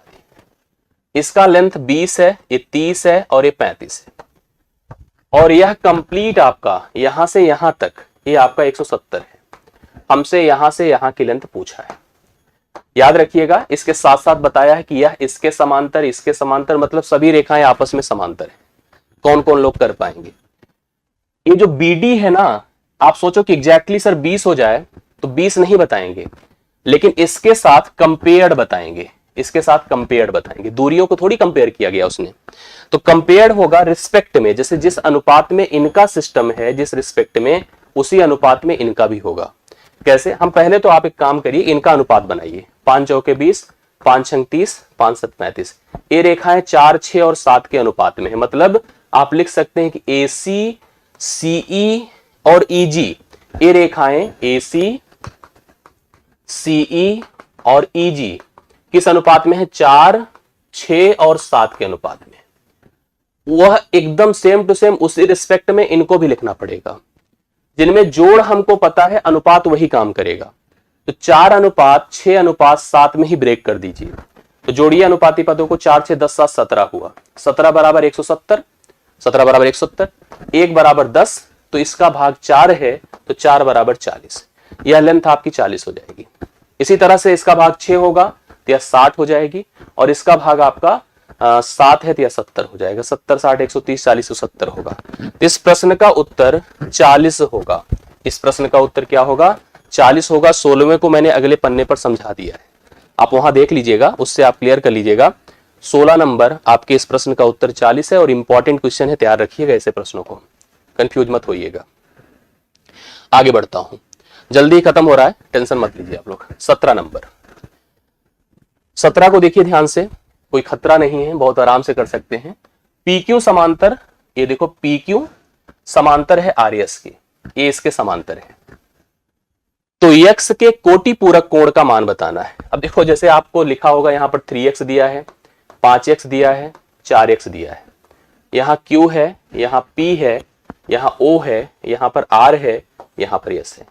A इससे मिला है, A इससे मिला है। देखिए भाई, अगर आपने नोटिस किया कि यह रेखा इसके समांतर है, आप ऐसे ही एक रेखा और ड्रा कर दीजिए, ऐसे, जो इन तीनों के समांतर, ऐसे थोड़ा सा मिला दीजिए तो बराबर दिखने लगे।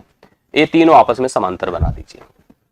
मुझे एक बात बताइए, आप लोग क्या बताएंगे? अगर यह 3x है तो यह भी भैया कितना होगा? 3 ही x होगा। कैसे बताइए? एकांतर कोण से ना।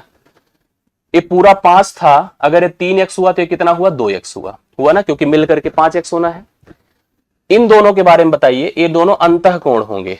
क्या होंगे? अंतःकोण।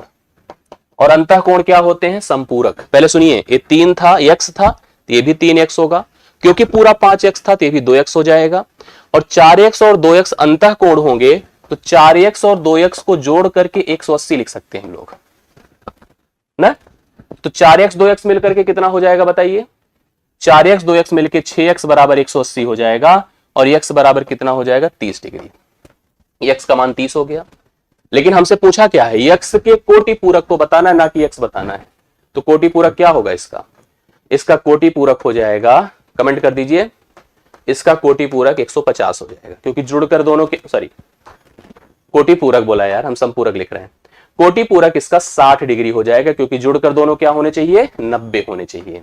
तो 60 डिग्री इस प्रश्न का राइट सोल्यूशन है, और इस 17वें प्रश्न का करेक्ट हल आपका 60 हो गया।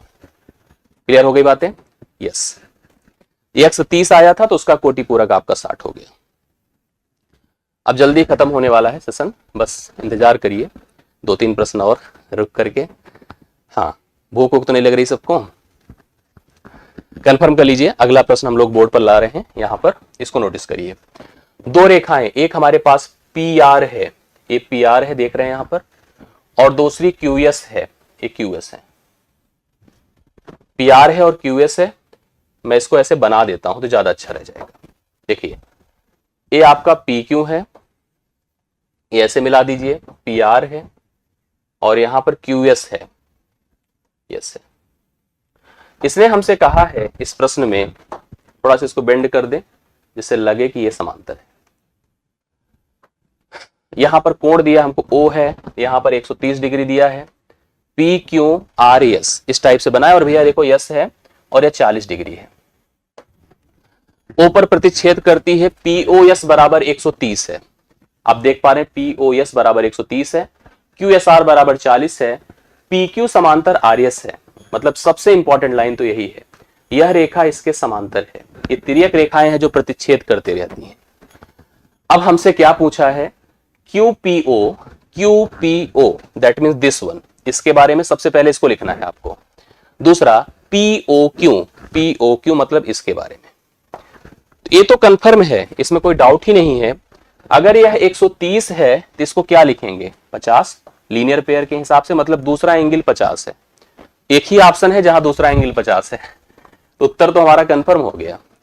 पहला एंगल क्वेश्चन मार्क कौन सा है, लिखा है देखिए क्यूपीओ दिस मीन फर्स्ट, इसको आपको पहला लिखना था। अगला पीओक्यू मतलब इसको सेकेंड एंगल। 130 था तो यह कितना होगा, 50 लीनियर पेयर से, तो पहला ऑप्शन कंफर्म हो गया। अब इसको भी चेक कर लेते हैं, वेरीफाई कर लेते हैं ना। चलो ये आपके सामने, अगर यह 40 है तो यह भी 40 होगा। क्यों बताइए, क्योंकि यह 40 है तो अल्टरनेट इंटीरियर बराबर होते हैं। ये 40 है, ये 50 है, 40 50 90, तो कंफर्म ये भी 90 होगा। तो राइट सोल्यूशन 90 और 50, पहला ऑप्शन 90 और 50 एकदम वेरीफाइड है, कोई दिक्कत की बात नहीं। 18वें प्रश्न का उत्तर आ गया 90 और 50। 19 पर पहुंच चुके हैं हम लोग, फटाफट बता दे उत्तर इसका कितना हो रहा है। 19, दो रेखाएं आपको दिख रही होंगी, ये देखिए साफ साफ, यहां पर ए है बी है, दूसरा देखो ये सी है, ये डी है, बिंदु बनाया गया है, ये 30 डिग्री है, यहां पर यह यक्स है, यह ओ है, यह 45 डिग्री है ना। कितना बढ़िया सा क्वेश्चन है। क्या पूछा, यक्स का मान, मतलब this one complete is asking, इस पूरे को पूछ रहा है। मैं थोड़ा ऐसे बना देता हूं तो आपको ज्यादा स्पष्ट अभी समझ में आएगा जो मैं फिगर बनाऊं, ठीक है। यहां ए है, यहां बी है, यहां डी है, यहां सी है, ये बिंदु है। ए ऐसे आया है और ये ऐसे आया है ना। यहां पर 30 बना है और यहां पर भैया कितना बना है, 45। यहां पर इंटरसेक्शन ओ पर है और यह कोण पूछा है। मैं आपको वर्बल बता देता हूं, एकदम स्पष्ट क्लियर हो जाएगा। कितने लोग कर सकते हैं बताइए फटाफट। एक रेखा, फिर से इसने लिखा, देखिए ए बी समांतर सी डी है, मतलब यह इसके समांतर है। एक रेखा ऐसे गुजर गई तो तीनों समांतर हो गई। अब 3 रेखाएं आपने समांतर बना दिया, हमने ड्रॉ कर दिया अपने मन से एक रेखा को। अब सुनिए आगे क्या होगा। अगर यह 30 है तो यह भी क्या होगा, 30 ही होगा। बोलिए क्यों, यह 30 है, नहीं 30 नहीं होगा यार, अंतः कोण बनेगा ना, क्योंकि समांतर है। अंतः कोण बनेगा तो यह 30 है तो अगला क्या हो जाएगा, अगला हो जाएगा 180 में से 30 निकाल दीजिए, 150 होगा, 150 होगा। यह 45 है तो यह 135 होगा। बोलिए क्यों, क्योंकि यह भी अंतः कोण है। भाई दो समांतर रेखाओं को जैसे अगर आप सोचें एक ऐसे गुजार दिया तो यह इसके साथ अंतः कोण बनाएगा। 45 है तो 135, 30 है तो 150, दोनों को जोड़ेंगे तो यक्स आएगा। तो यक्स बराबर 135 डिग्री प्लस 150 डिग्री, 50 30 80, 285 डिग्री हो जाएगा। कितना हो जाएगा, 285 degree. D option 285, yes confirm. आज के सेशन का अंतिम प्रश्न, आज के सेशन का अंतिम प्रश्न आ चुका है। कुछ ऐसे रेखाएं बना दिया है, देखो ऐसे बना दिया फिगर, और ए है, ठीक है, और ए है, ये ऐसे मीट किया है, यहां पर ई है, यहां पर ओ है, यहां पर बी है, यहां पर ए है, यहां पर सी है, यहां पर डी है। ओके, दी गई आकृति में ए बी समांतर है सी डी के। ए बी जो है, ए बी किसके समांतर है, सी डी के, दोनों रेखाएं समांतर है। यह 35 डिग्री है और यह 75 डिग्री है। हमसे क्या पूछा है, थीटा का मान। कहां थीटा अननोन है, ए है थीटा। आइए कर दिया जाए, कमेंट करके बताइए उत्तर क्या हो रहा है इसका, थीटा का मान। लास्ट क्वेश्चन है, अंतिम प्रश्न है, इसके बाद आप जाइए आराम से जो है खाइए पीजिए, रिवाइज करिए जो पढ़े लिखे हैं। सीट में भेज दूंगा पूरा पीडीएफ, आप डिस्क्रिप्शन में टेलीग्राम ग्रुप ज्वाइन कर लीजिए। उत्तर तब तक मैं बता रहा हूं। यह इसके समांतर है, तो यह अगर थीटा है तो यह कितना होगा, अंतही कोण तो होगा। देखो ये दोनों रेखाएं समांतर हैं, एक तिर्यक रेखा की तरह गुजर रही है, अंतही कोण तो बन रहा है, कोई और कुछ बन रहा है, तो यह 105 डिग्री हो जाएगा, क्योंकि अंतः कोण संपूरक होते हैं। यह 105 हो गया, यस। अब 105 है तो यह कितना होगा बताइए, इस शीर्षाभिमुख कोण आपने पढ़ा होगा, 105 यह है तो यह भी 105 हो जाएगा। त्रिभुज का एक इंफॉर्मेशन आप जरूर लिख लीजिए, बाकी त्रिभुज तो हमने डिस्कस नहीं किया, लेकिन हमको पता है कि त्रिभुज के तीनों अंतः कोणों का जोड़ 180 अंश होता है। ये दोनों जुड़कर 140 होंगे, अगर 180 में से निकाल देंगे 140 को तो यह हो जाएगा 40 डिग्री। मेरी तरफ से इसका उत्तर हो गया 40 डिग्री। राइट सोल्यूशन 40 है, जितने लोगों ने बताया परफेक्ट है। 75 था, 105 हो गया, जुड़कर 180 होना चाहिए। ये भी 105 है, दोनों जुड़कर 140 हो गए, 140 को 180 से निकाल दें, 40 डिग्री इस प्रश्न का राइट सोल्यूशन हो गया। तो 20 प्रश्न थे, पूरी व्याख्या थी, पूरा कॉन्सेप्ट था। आई होप हमने सब एक्सप्लेन किया और प्रॉपर किया। जहां भी कोई कमी होगी तो भाई क्षमा प्रार्थी रहूंगा। बाकी अगर आपको समझ में आया है तो वीडियो के नीचे अपने फीडबैक, सुझाव और अपनी रिक्वायरमेंट्स, जो आपको जरूरत है, जो आपको जैसा लगा, आप जरूर लिखिएगा, जरूर साझा करिएगा, जिससे कि हम उसी हिसाब से आगे कार्य कर सकें। बहुत बहुत धन्यवाद। Thank you so much. शुभरात्रि।